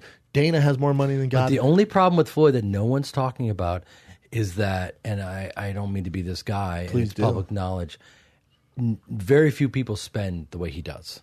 Okay? So, Gambling. well, whatever he spends it on. Cars, He houses, loves, yeah. he loves to travel privately, and he loves Yeah. great watches and blah, blah. And at a certain point, he's going to go, oh, you know what? This money would come I in could handy. use another 200 million or whatever the heck he's getting. Absolutely. It breaks how- pay-per-view records. It's amazing how everything. you can spend that much money. Oh, yeah. Listen, I saw your car. You spend money. You saw my car, dude. Callan's a spender. Shoes, clothes, cars, yeah. Look at him. watches. I'm a spender. Look at that designer pumpkin V-neck. pumpkin V-neck. Short, $70, wrinkled dude. V-neck. Disgusting. Yeah, it's really interesting, man. But boxing's never been. I think boxing's in a great spot. Yeah. The UFC, it could help. I think it'd help, and I think now's the perfect time with WME, and they're looking for stars. They just signed GSP today. They signed him They today. signed GSP. He's that's going for to fight. real. That's serious. And He'll want to fight Bisping or something like that. Bisping will be the next one. Yeah. Yeah. So But But the thing about GSP is, because you saw those pictures, I was like training with him in Israel. But when I say training, we were on a beach, and he was literally digging holes and just holding himself up. Like, I mean, he's just Gymnastic style. Yeah. was he's- Ido Portal there? Your what hurts? His movement. that's not coach? his movement coach. You're thinking of Connor. Oh, I'm sorry. That's right. yeah. That's It's all right. good. That's right. So That's good. GSP. What were you that's a- saying, Jeremy? God damn it. GSP. He's Israeli, He walks around hovering around his fight weight. So for him to fight Bisping at 185 is like he's going to have to. It's interesting. I mean, no, because GSP, when we were training together, and remember, there's no IVs now. Weight cutting's a different animal. He typically, and I don't know what he's doing in Israel, but he's usually around 190. Oh, okay. That's So, what they- Okay. so 85's. I mean that I think it would be an ideal weight for him, and also the Bisping matchup. I like it for the 85 belt. Bisping, it's super fight for Bisping. Why do you think he's coming back? Because you know him and you know that you didn't think he'd ever come back. Is it just the money? No, Or is he's he bored? set financially. I'm not sure. I think there couldn't be a better time for him to come back, to be honest, because the UFC needs stars so bad. His Badly. name is Star. And go. badly, Connor, badly. who else you got? So Brock's done, Ronda's done, right? So there's no like mainstream stars. Yeah. So for GSP to finally answer the bat signal, Yeah. remember the holdup, they've offered him all these fights, they've offered him all these deals. The big holdup was Under Armour, because he's been this huge face of Under Armour for how long? And he goes, listen, I'd love to fight, but you got me wearing Reebok. You got to match this or do better. Yeah. And they weren't willing to do it. Well, fast forward, like, we need fucking stars, man. We got to pay GSP. And I don't know what they paid, but they paid good. yeah. Wow. And they should. And for GSP, I don't know what's left in it for him. I really don't. What How- do you, how what do much you of a think variable him as is- far as in the 85-pound division? Him against someone like Yoel Romero or Jacare. Aren't those guys too big for him? I don't know. I haven't seen GSP at 85. I think, GSP is one of the greatest of all time. Technically, he's better than all those guys at everything. As far as mixed martial art, he's a better wrestler than those guys in the octagon as well. But how much of a At 85, variable- I don't know. At 85, I don't know. 4 years off, head trauma. He took all the shots. The reason he stopped fighting is because of head trauma. He went grocery shopping. Then he got in his house, forget what he did. And he remembered he had groceries in the back of his car. The next morning, he woke up. So there's obviously some head trauma there. He took a lot of shots in those previous fights. It's a different animal now. If I've been done for how long? 3 years? Yeah. I've been done for 3 years. If I came back now, it's a different game. Yeah. Let alone, and I'm a heavyweight, let alone at the welterweight or 185 division. Imagine him fighting a 6'3" Luke Rockhold, at 185, and Luke hasn't missed a step. Because then the biggest question is, he's been off for the same amount of time, about 3 years, right? 4 years, yeah. How much is that ring rust? But a guy like that never stops training. But it's just different, though. Yeah. Ask Rhonda how that goes. It's just different. Different game, right? It's just when those bullets aren't really flying, it's just a different game. But the game evolves, So there's a lot of variables with GSP, man. But also, like, let's say they finally wanted to do the GSP Anderson Silva fight. He beats the shit out of Anderson Silva right now. He does? Beats the shit out. Just because Anderson Silva we just saw takes him down. Yeah. But here's my question about GSP's last fight, because I watched it, I was there, and I saw Johnny Hendricks just put on a show, and really get to him and lose. Yeah. Did you think he lost that fight? I'm very biased, right? George is, I train with George. I'm super biased. I love Johnny too. I thought it was close. Yeah. People say, you gotta beat the champ decisively, which absolutely. I fucking hate. But I use that video. Okay. I usually hate that. I totally get it. Sense. By the way, I love GSP, and he's one of my heroes. But my real question, that wasn't really my question. My question is, what happened to Johnny Hendricks? Because that Johnny Hendricks that fought GSP, and I love the guy. It's just you haven't seen that guy in a while. But remember, so then he fought GSP, but then he fought Robbie Lawler, beat Robbie Lawler, became the champ, then rematched Robbie Lawler, lost in a split decision, and then after that split decision, it just went. I just think. What do you think? I think he climbed to Everest. Got trouble making weight too. A lot of trouble. Really hard. Well, towards the end. And now he's got to fight at 85. Yeah, now he has to fight at 85. I think he got to the top of the mountain. He's been there. He's done it. Yeah. And then he's like, cool. And then when you lose a fight, you go back down. It's like, God, it's a beast to get up there, man. Yeah. And then he opened a restaurant. Yeah. He changed teams. And when I see a guy from Oklahoma State with his pedigree, and Phil Davis just on the Big Round Breakdown talking about that Johnny Hendricks is one of the best he's ever seen, the meanest guy he's ever seen on the mats. He's saying he's just this beast. When I see a guy of that caliber miss weight, you're 1 foot out the door. He missed weight his last 2 fights. Yeah. It's over, man. I just really because then you're talking about discipline issues. I just love the guy, and he's such a cool guy. Love him, I want to see him do Me well. too. I don't think it goes well for him on Sunday against against Hector Lombard. Oof. Yeah, they threw him to the wolves, didn't they? Well, remember Johnny Hendricks? They go, "Is this your last one after losing Neil Magny?" He goes, "That's up to my wife. Probably should be done." If your wife's deciding whether you fight or not, it's probably time to Man, it's funny how delicate the psychology is of that. Like he always calls it. He'll like hear something and go, "Oh, I don't like the way that sounds." And I'm always like, "What do you mean?" It's like any hesitation in this game, because the margin for error is so small, and the price you pay. Well, that's what you're going to get hurt. Like, what are we willing to sacrifice? Like, when I was pursuing the title and I actually thought I was going to win it, if we're on a treadmill, that treadmill is going to have to break or my heart's going to have to explode for me to stop running. Right. Now you put me on a treadmill to fight, I'm good, man. Like I sleep in satin sheets. Soon that thing goes on a 7 incline, I'll stop. Meanwhile, this young buck's running his ass off. Yeah. It's just you can't do that, man. No. So you're saying he outruns you on a treadmill? Yeah, he was calling me the young buck. Not this young buck. I fucked up. I pointed like in that direction, kind of make the. I know it sounds like a little thing, but I had my gloves on, and Brendan said, he goes, "You ever been hit by a heavyweight?" And he had gloves on. Yeah. We were in Empower in San Francisco, and I go, "Well, you were getting feisty." I was kind of feisty. I was poking the bear a little bit. I was kind of moving around him in a circle. Yeah. And he looked at me. He goes, "What are you doing?" And I go, "I'm just standing here, bro. But my hands are up. I'm fucking around with him." Yeah. And he goes, "Oh, you never been hit by a heavyweight?" I go, "Nah." And he leaned over and just kind of touched, but he didn't hit me. Kind of bap like that with like a long. And I went, "Oh, your arm is 27 feet long. I didn't know you had a fucking rubber arm. That's weird." Yeah. And then what's funny about him is like I forget because he's big. I think he's slow. Which is hilarious because he's much faster than me. Right. So he goes. That's a bad combination. For you. And then he goes, and then he goes like this. He goes, he dips to the left, and he goes, here, see, I go, and he goes to hit my body, and I go, don't hit me in the body, hands down, and then he goes, hey, there, comes over the top, but it doesn't hit me. He just touches me. I go, oh, my whole head would have been caved in there. That's what it's like to fight a heavyweight. So here's my question. Oh. Here's my question. Yeah. Someone gives you guys $1 million for charity. Yeah. You guys put headgear on. Yeah. And it's just a Muay Thai fight. You can't go to the ground, let's say.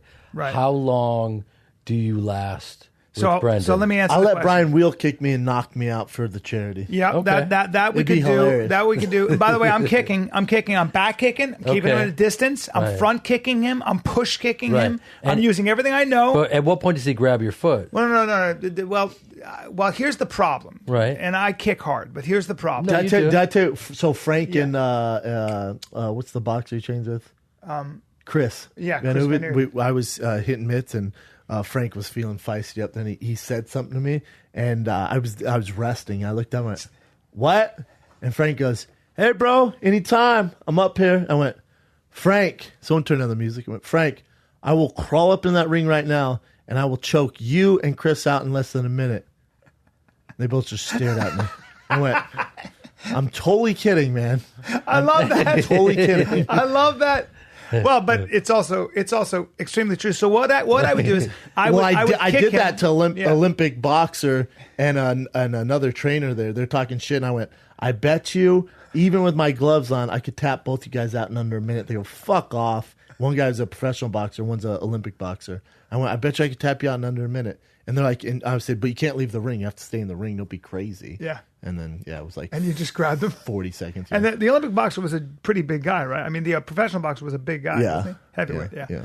Yeah. No. It's a very different thing. silly skills, Piven, that don't pay off. No, they're in not silly Hollywood. skills, because what I would do is I would kick him, and what he would do is he would take the kick, he would absorb it. See, because Gabriel Gonzaga kicked him a lot in the legs, and he absorbed those shots. That's Gabriel Gonzaga, Right. And then he would punch him in the face. So I would But you I have would a tee similar. off. You have a similar bone structure. well, to I'm very Gonzaga. quick, and then he would punch me You're talking one about time. Aurora Brown, though. I'm Hollywood Brown now. You kick me, I hate the bruising. No, I saw You what would did. check the kicks. I'm full Hollywood No, now. I watched you hitting mitts the Don't other day. hit me. No, I watched you hitting mitts. It's very fast. And so what he would do is he would hit me. He would, if he was mean, he didn't like me, he would hit me, and I'd have a headgear, and he'd hit me with the right hand, and he'd hit me on the top of the dome. He wouldn't hit me in the jaw. He'd hit me in the head, and you'd go out. There's no headgear that's going to stop you if he wants to open up. Like, you can have headgear, it wouldn't matter. There's not a charity I that could could wear a pay me football. enough to punch If me. I wore a football helmet, I think I'd be all right, right? Nope. No? No, I don't think so. I'd man. still have a You ever major seen a head. guy get knocked down a football helmet? Yeah. It happens all the time. Yeah. So you think you could, with gloves on, you could hit me in the head with a football helmet, and I would go out? 100%. Is that right? Yeah.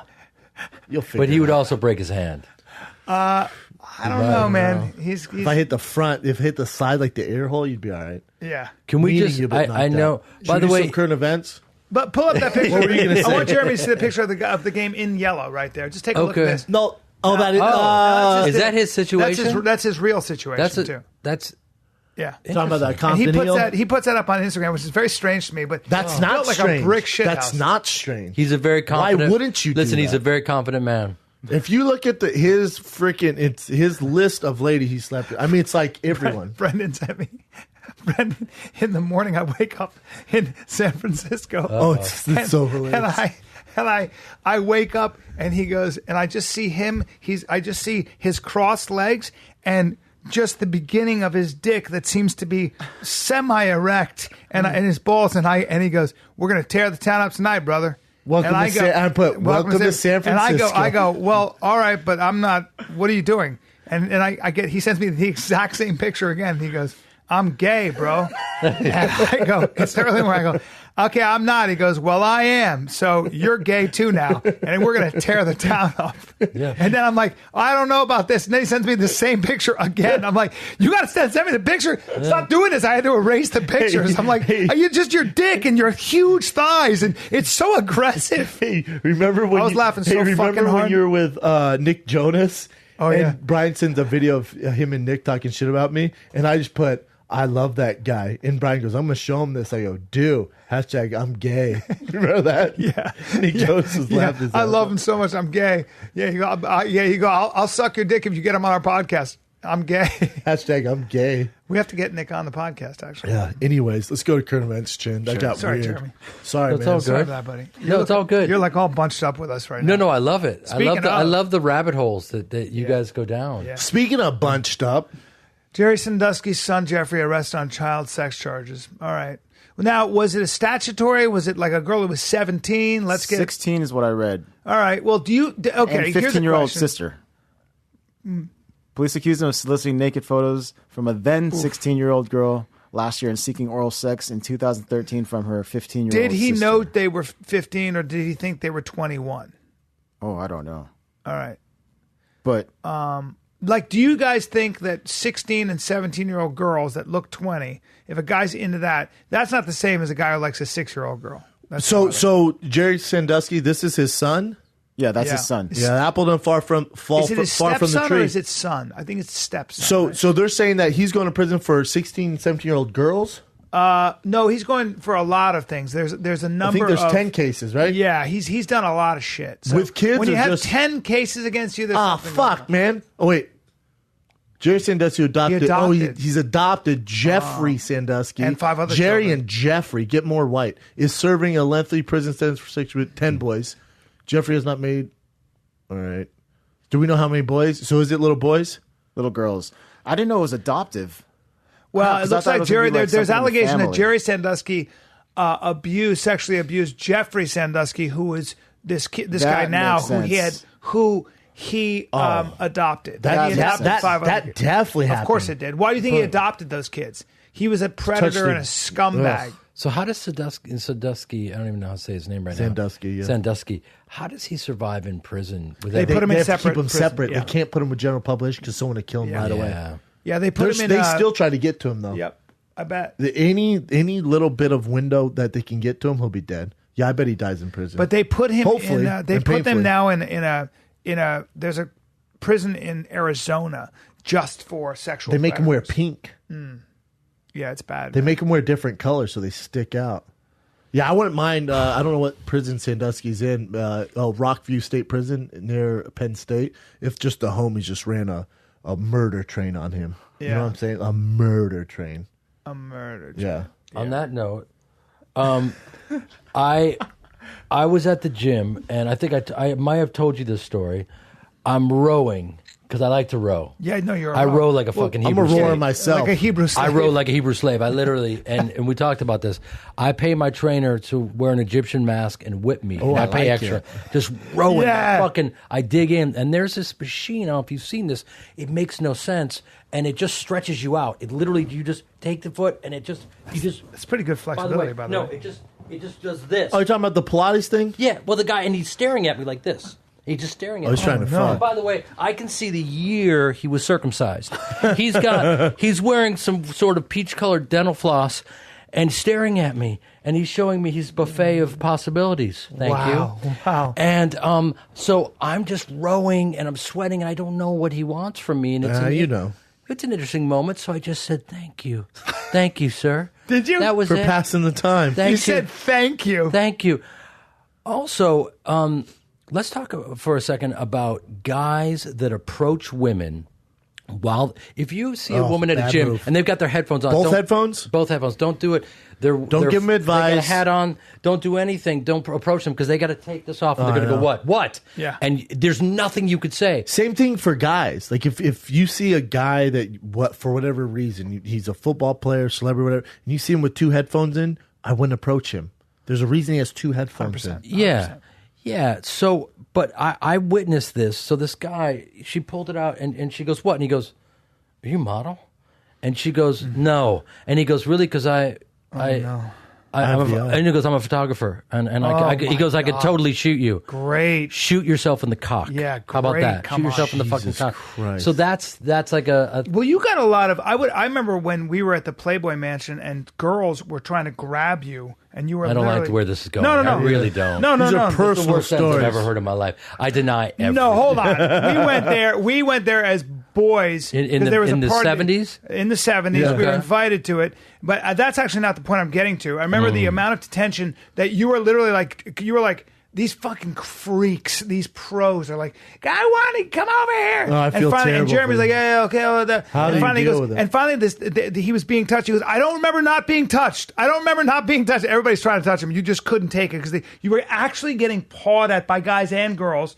And then I think he's exaggerating. Let's be honest. Here's the reality. No, The reality. You're Yeah. Leonardo The- DiCaprio? No, the Well, reality he is, was, as I famous was as- I was being pawed at by guys, and that's the truth. And guys, it's interesting because, listen, I can tell right away what their demographic is. If they raise their voice and kind of like strut over to me, they want to connect on the Ari Gold level. Yeah. And they assume that I'm that guy. Yes. And they want to show me their inner douchebag. And then I have to let them know, I'm sorry, I'm not that guy. And He goes like this. He goes, I can't play this game with you right now, brother. But I appreciate it. But I can't play this game with you. Yeah. And they don't know what he's saying. But I was getting to the story love about that. Rich Incognito, which he'll like. Do you remember Rich Incognito? I've heard the stories. I know Richie. Yeah. Yeah, but do you remember The offensive guard or tackle Yes, that lost but his he mind. was- Center played for. sorry, He was played the for guy- Buffalo. Was all pro this year. Do you remember when you went, oh my God, when that guy was coming up to him? See, that was the blonde football player. That happened to have been Rich Incognito. I don't know if you know that. They came up and talked to us. When he picked that guy up over his head and threw him on his back.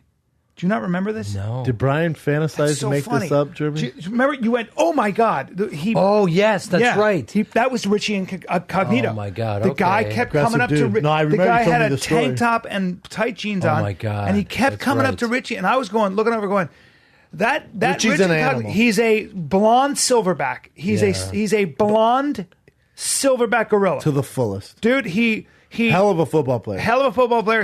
I asked him. He squats 800 pounds. I asked him, and I couldn't believe how thick he was, and a handsome guy with a very Oh, white my face. God. The Are you spectrum, fucking- it's like Right. literally Richie Incognito, and then fast forward to human evolution, and then Elon Musk. Crazy. Like, it's like that. Crazy. It's like and here, here. he picked this guy up like over his head and just threw assault, him on his brother. back. Right. Well, the guy kept coming up to him and like challenging him. Yeah. And I remember when you went, oh my God. And then Yeah. you said to him, you go, brother, what was that about? You hoisted him up and threw him down. And he goes, he was just getting a little mouthy and kind of in my face and touching. And I kept asking him to get away. No, I just had to teach Richie's- him a little lesson. Yeah. Monster. Because it literally looked like it would have been a fake wrestling move Yeah. if he hadn't have slammed him into the earth. By the way, the creepiest thing is imagine You got Brian probably got coming up fucked to up. this guy going, hey, my man, what do you squat out of curiosity? You're lucky you just didn't get- staring I didn't know he at played him. football. Just You're lucky you didn't get spiked on your head. You know, Klopp played with him in St. Louis. Man, That's how I know. When I shook his hand, I never forgot this. My hand didn't go all the way around his hand. You know, like I heard some classic stories of him in the locker room. Remember, he was the guy who got in trouble in Miami for bullying that Smith kid. Yeah, Jason he's Smith. not hearing a peep out of anybody. Right. Oh, You're talking about NFL locker room. See, that's Yeah. the first guy you've ever seen, so it's Yeah. impressive. Yeah. NFL locker room is just a guy. I mean, he's an all-pro center, but there's a guy named Todd Stussy who remember they're all silverbacks. They're all so that silverbacks. no one's like So nobody bowing gives a down to shit. a rookie center. No, But by the way, how does Brady's offensive line not get love when that guy, like, he's got serious time in the pocket? he Like, gets rid of the ball so fast. there are times when he can sit Me as back Nate there. Soldier, who they invested a first-round draft pick in his left tackle, who's been a stud for him. How is it possible? And you can answer this question. He looked like a mortal in the first half. Brady. He didn't have much time. He made some mistakes. He's human. And He then has shit and players, then flipped it. I know. Obviously in the second Made half, some changes. It made some changes, but he also obviously and Brady's Atlanta. he's a great motivator, and so is Belichick and all that.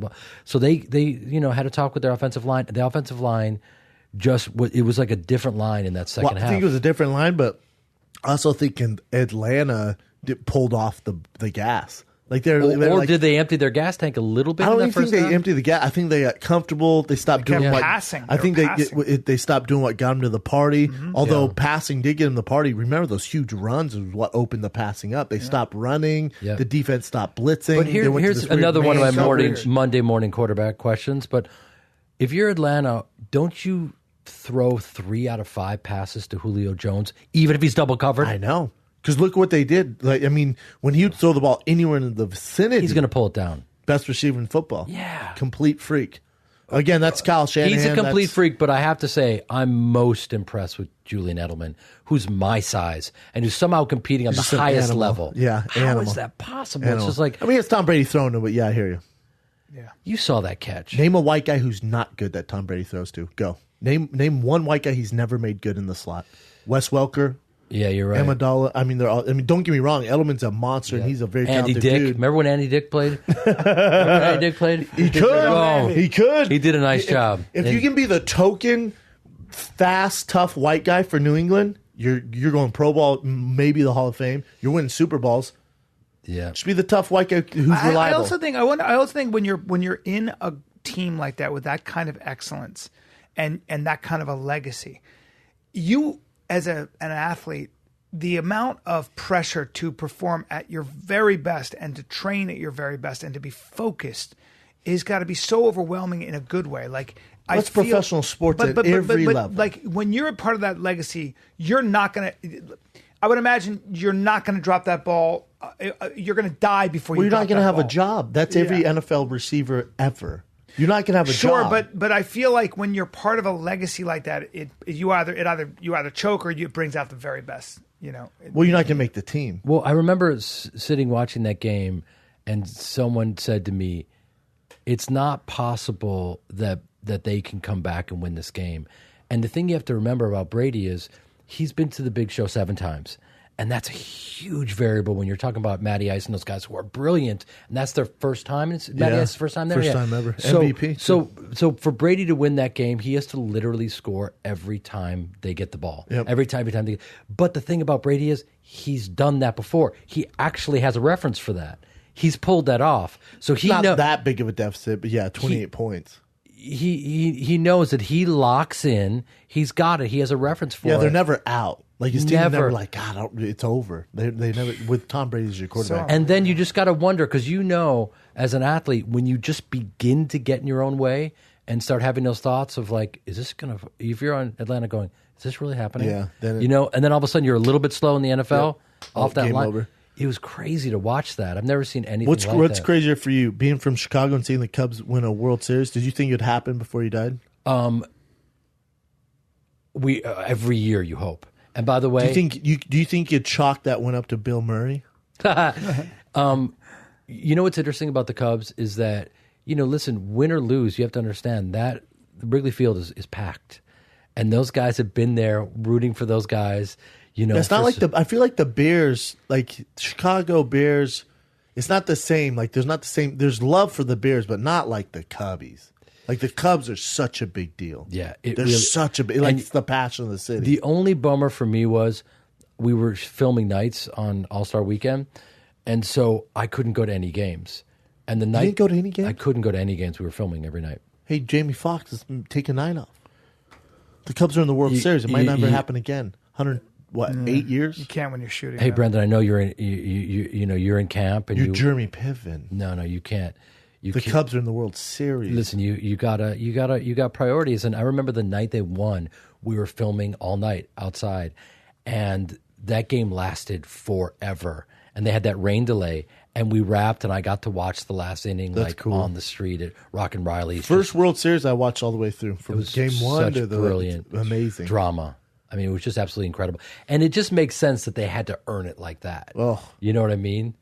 It was an incredible game, and they're still celebrating. And are you a Bears fan too? Chicago Bears fan? Love the Bears completely. Grew up watching them. Grew up watching Walter Payton, my favorite player, of all sweetness. time. Did you see what Mike Ditka said? Because with all the CT research stuff, they asked him if he could redo it, knowing what he knows about head trauma. And Jim McMahon's having horrible CT now, and I think Refrigerator died just from being fat. But he also had brain trauma, and there are a lot of other guys with issues. But that's mean. But Mike Ditka, they asked him if he could redo it. Knowing what he knows now, he goes, I wouldn't have been the head coach of the Bears. I wouldn't have played football, any of that. He goes, I wouldn't let my son play. Nothing. Wow. He said that recently. Because he's seen what Mike Ditka. He's seen what these guys are dealing Mr. with. Football, Hall of Fame. Wow. So he's seeing what Jim McMahon and all those guys. Jim McMahon's not doing well. No. Yeah. Mm-mm. And Jim McMahon is not an old guy. I mean, Jim McMahon should have he's still rocking the headband 55, and shaking it off. And you think about it, you really don't think of McMahon taking that many hits. You would think that a linebacker or someone even like that would. That Mike Singletary was breaking animal. Mike Singletary is a coach in the NFL. He was a coach for the 49ers. But this day and age, he's such a raw dude. He was too much for the NFL. As a linebacker coach, they're scared of him. But I think he's at Houston now, or he might. He might be with the Rams. Coach, he's a linebacker coach, but he was the head coach for the Niners, and they're like, you can't talk to people like that. I think he threatened Vernon Davis. Yeah, he did. With Vernon Davis, he was looking at him. I remember they showed highlights of that. Mike Singletary's a bad dude in a good way. Yeah, he's a little too rough. Well, I was I don't know if I can. Well, I was on a float in New Orleans with him, Well, I don't want to tell the story. I'll tell you after.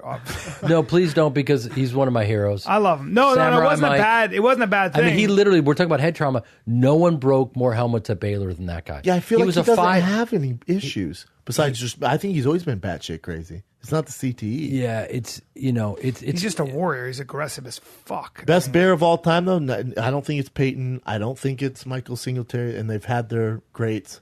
Dick Butkus.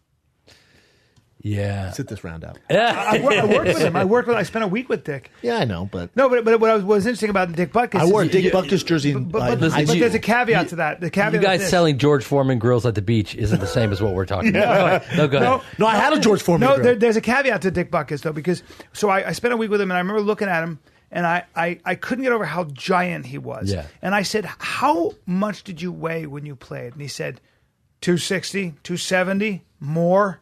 Yeah. And I went, more. So you were a linebacker at 270 when linemen were 220. Yeah. So you do have to take that into consideration that he was, and he said it. He goes, I was bigger and stronger than everybody. He's a freak. And so he was playing linebacker. So in a way, I think he's obviously big enough to play today, but it's interesting to see what his record would have been if he was playing in a league like this. Well, that's stupid. Well, no, but when it's not. That's the time he grew when you're up a giant among men. No, he was a freak. That's like saying, how would Babe Ruth do against Pedro Martinez pitching? I don't give a fuck. At the time, he was a freak. One of the best of all time. Hall of Famer. He's the guy who made middle linebackers. Sure. But I don't give a fuck how big he was. Or you put him in you can't take away credit what he did. Well, I think he was a modern day athlete in a time when people were normal. I mean, he was a guy who was also clotheslining guys, literally tackling. His forearms and hands.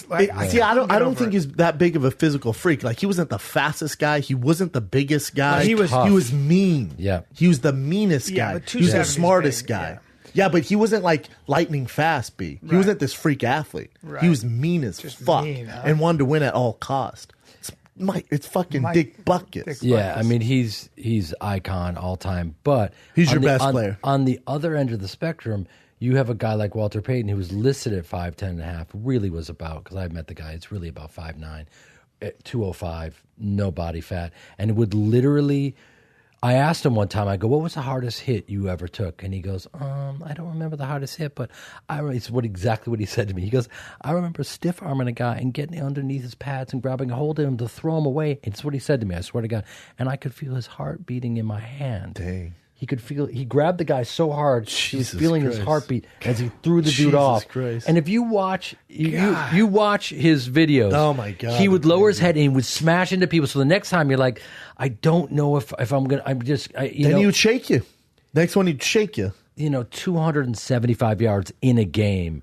This guy, stupid. Then you guys had Gale Sayers. There was Chicago. The history is deep. Yeah, we love our teams. We've Brian Urlacher, which I thought when he went to the Bears was just perfect. Yep, I mean that's an athlete. How about Urlacher? I met. That's a different animal because you're talking about real 270 running a 4.4 in the 40 like that. Remember he had that hat on. He had a baseball hat on, and I looked at Jeremy. I go, well, it looks like a yarmulke. Yeah. It's like this. It looks like a beanie. Well, and I don't know why he did this, and I don't see him on TV too much anymore since he did it. Maybe it was a curse. Yeah. He was completely bald. Now he has hair. I don't know why he did that. Listen, Brendan, when you have as much hair as you have, you can't take shots at other guys who are follically challenged. Nope. Brian Athlete. That's like you beating up a kid who's I liked him. Don't go there. With no hair. I loved him. Urlacher has more skill in his body than I do in my pinky, so I can take shots at him. But the thing is, he was a good-looking bald guy. Right, absolutely. And then you just show up on set with this mane. He loves it. He loves it. And watch me seamlessly transition here. Please. He told me the reason why he retired is because, talk about the game changing. He told me that he was chasing Russell Wilson out of the pocket one time, and he pulled his hamstring so badly, he was like, I'm done. Injuries. I can't catch that kid. Yeah. You've got a quarterback, Russell, who could probably play running back. I mean, Russell is just he's an incredible athlete who has that quick twitch burst of speed where you got a guy like Bryan who played in the secondary and can slam dunk a basketball and is a great athlete, and he could not catch that kid, and he was like, I'm done. Now, he probably could have when he was a rookie. He would have hunted him down like a freaking rabid Played dog. safety in college, right? Yeah, ran a 4.4 at 260 pounds. Fucking God. Complete freak. God. New Mexico, University of New Mexico Hall of Fame. He's kind of like Klopp, right? I mean, similar kind of guy. Yes. I mean, you're talking about a Hall of Famer, though. Klopp's Yeah, not a Hall of Famer. yeah, But yeah, as far as, But it's so funny. That's Like a I stretch, asked Urlacher about nutrition. I'm like, what kind of stuff are you eating? He goes, we're eating pretty much just spaghetti and Gatorade. I go, no, seriously, what do you? Spaghetti and Gatorade. People, it would blow your mind the way, because Really? so you have these, like, let's take the Dallas Cowboys for example, who are the most. I think they're worth the most. Them or the Redskins. It's one or two, but it's usually it goes between those two. And so you have these huge corporations who own these teams, right? And then if you went to the training room, it would blow your mind what they feed you. Like I couldn't believe it when I was at Buffalo. My one snack I had there before I got cut, or when I was at the University of Colorado, the dinner table, it was like, fried food, chicken. After a game, everyone got their own individual pizzas, or it's KFC, or they had McDonald's for us. It's like it'd be like Gucci giving their models, ice cream and cupcakes, but after after they do the runway. That's a really weird analogy, by the way. That's a stretch too. No, it is. You know what I'm saying? Like that's your product, and then you have this Ferrari, and you're putting just bullshit gas in it. Right. It's like you realize that doesn't make sense, man. No. Shouldn't this be all organic food? Shouldn't you be feeding the best stuff on earth? Because you just gave this guy $100 million contract for the next 10 years. But by the way, investment would be in the nutrition. But you know what, right? man? These are adults, and I know you make an argument that they're man children, but it's like, why not study it and go, wow, look at Tony Gonzalez. He had one of the longest careers ever. Wow, he's a vegan. That's interesting. Why not just take matters in your own hands and go, wow, let me see, is there something to that? Because you're talking about outliers. Because most guys, and I agree, they should. And Tom Brady's done the same thing, even though his body doesn't seem to prove it. But there's a lot of guys who he's not that. Physically imposing. No, not at all. But there's a lot of guys who, I don't want to say a lot of guys, there's the outliers who do that. But remember, these guys come from a life since they were in middle school, Pop Warner, to high school, where everyone goes, this is your schedule. This is your practice time. This is your dinner. It's not like, oh, let me figure out nutrition. And then you go to college. All right, here's your protein drink. This is what you're drinking. Here's the training room table. This is the food. We all have but we have so much information now. I hear what you're saying, and you get regimented, and you can't see outside that. But I mean, it's like there's a very finite amount of time for these guys to thrive. I agree. Why not try to make the most of it? I think also, by the way, I want to be here for 5 hours. I was going to say, this is good. We've been here for a while, right? I like it. What's the next current event? Let's just get done with the current events and we're done. Yeah. We got into Chicago Bears and Chicago Cubs. We can call it. I don't get to talk a lot about sports, so fucking. I love it. And Ryan you like chimed in with the, I jumped in Dick with Butkus. He was on Dick Butkus with a plane or some shit. Yeah. No, I did a show with him. And you couldn't tell the story. Inside Schwartz. Thanks, man. Yeah, well. Mike Singletary and you were on a float, but nothing happened. Oh, yeah. I'll tell you that story later. I can't do that, bro, because our listeners are like, fuck, man. Okay, so we were handing out beads. We were handing out fucking better be beads good. on the. No, I don't want to tell it. It sounds no. All right, well then I'll tell a very quick sweetness story because when I hosted the Chicago Film Critics Awards, they were like, this is way back in the day. You got to do a monologue. I'm like, I'm not a stand-up comic. So I said, here's my dream. I want to go and interview Mike Singletary and Walter Payton and Michael Jordan. They go, done. And I'll put it together in a package in the opening as opposed to, because I've been dodging stand-up my entire life. Yes, you have. Until I've gone to this. You and I are rookies going to this mentor doing our thing, which I'm going to be at, by the way, at the Comedy Store. When? Thursday night. Ooh, Skylar Stone I'll show, be right? I'll be in Nashville this Thursday, tomorrow. It's not about you, bro. Saturday, Thursday, Friday, Saturday. Nashville Zanies, come see me. Go on. Done. Yes. Boom. What I like to do is I like to go to the biggest room in the biggest comedy hall in the country and start there because I'm a dummy and I like to get thrown into deep water. You've earned it. I don't care what anybody says. It's just a blast, and I'm addicted to it now, and it's just incredible. So you interviewed Michael Jordan, you're saying? This is what I did with Michael Jordan. I heard he's a riot. Well, he's actually, you know what? If you don't kiss the ring with MJ because that's all he gets, he will go back and forth with you, and he's just funny and cool and all those things. But he's the only guy, listen, this was back in the day when he was winning championships and killing it. You can't get 2 minutes. This in the 90s. Yeah. So with him, I got a press pass and I went backstage with a cameraman and I got sitting with all the press at his locker and he's just naked standing there and we're all just, people, it was like a wave. It was just like, is it easier now that Rodman's here in terms of, him taking some of the heat? What do you think it is? Does it matter to have 72, 73 wins? And then I said, and I'm waiting for the wave, and I go, have you let the healing begin since you were snubbed at the Oscars for Space Jam? That's hilarious. Silence. Everyone's like, God damn it. And he's kind of just, I'm looking at a 6'6" naked Jordan. He just looks at me and goes, oh, I know this dude.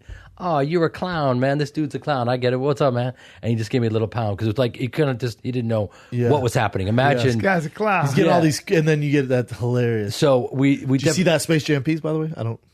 Did you see the Air Jordan dick? Oh. That's the biggest question. Was he working were with you somebody? not thinking of that? Well, I was going to ask. Michael I wanted to know Jordan. if he was working with I'll be totally honest You with didn't see it. You're nervous. You know what? My focus was like, I got to get this piece. That's so fair. I wasn't like focused on the That's power fair. source. But if I'm interviewing the game and I see that Compton eel, I'm like, you know what? All right. It's like, you can't. Yeah. I didn't want game over for me. Yeah, I wanted to keep my eyes on the prize. That's fair. But when I was interviewing, the thing about Sweetness is, Sweetness didn't know me from anyone. I was just some dude there. He's recently retired to interview him for the Chicago Film Critics Awards. And he was so sweet. And for some reason, I decided just to be really silly with him. And I said, would you sing Kumbaya with me? And he held my hand, and we just sang Kumbaya together. He was the silliest goose on the planet. Is that right? Ever. Wow. He was so cool. I've never heard a bad thing about that guy. Oh my God! What did he do? Tragedy. Did he die from AIDS? No, You know what? liver? He needed a liver transplant, and it's funny because they rumors. went to him and they said, you're on a long list and you're Walter Payton. We can get you higher on let's that go list. ahead And he said, jump that list. And he said, listen, man, one of his great quotes is like, and become a cliche, but tomorrow's not promised to anyone. And, I don't, I'm not better than any of these people. And he wouldn't jump the list. God, I wish I was. Dude. I would have jumped the fuck out of that What a fucking list. beautiful guy. Good for him. You Think son of about better that. person You than me. You selfish self-consumed, motherfucker. you sociopath. Everyone in here would have jumped No, that I would. list. I'd be like, I'd say you would tomorrow's have. not. You'd have been like, you know what? Now I'm going to jump the list with that second one, just in case this one doesn't work. Take his liver too. That's what you would have just done. in case. I annex the liver. I'd be like, listen. I go, put me. Look at it. I'd go like this. I'd go. I'd like to be put in the back of the line, please. And in fact, I want to give my liver, even though it's shit. I want to give it to somebody who doesn't get a liver because I still have some time left. Kill me now. And then you would say, "Are the cameras off? Cool. That was all a lie. Hey, listen, I Bump me need to the 1, 2, and front. 3. Bump me to the front. I will pay whatever it takes." You know who I feel like right now? I remember one time being on set when we were shooting Entourage, and Al Pacino shows up, and I was like, "Oh my God, Al Pacino!" I ended up working with him, but there he was, and he had no reference for series television, and he just looks at me and he goes, "When does it end?" Because he's like, because he just does films, right? I feel like Al Pacino right now. When does this? What is this? It ends right By the way, now, is this, Piven. no, I mean, is this being documented? Yes. Are we just hanging out? And by the way, this is how you make your living? Yeah. How crazy is This that? is how we make money. Unbelievable. This is how we Crazy? make money. How do Crazy. I? We had no dude, agenda there's coming no- in here. there's The no fighter and the slot. kid and the No, Jew. we Yes. can't do it. There's I- no room. Electric Boogaloo. No, there's no I had room. no idea.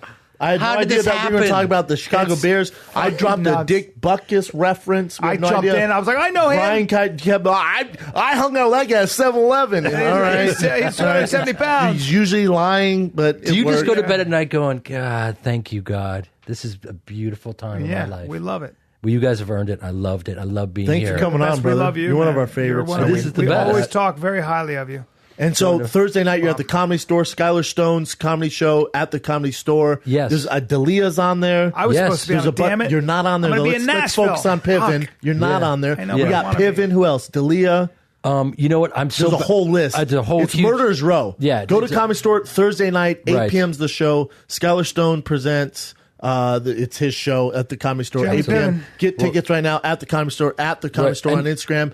Brian's in Nashville this Thursday, Friday, and Saturday. Zanies. Zanies. Yes, sir. Boom. See? His turn, your turn. Good And then stuff. when are you Good stuff, getting buddy. up? Good stuff. My show sold out, so I don't have to pitch anything. Oh, Ooh, wait a shit. minute. I know. Big Brown See how I waited Breakdown. for Big that? Brown Breakdown, Ice House sold out. Wow. But tickets this Friday go on sale for Brian and I.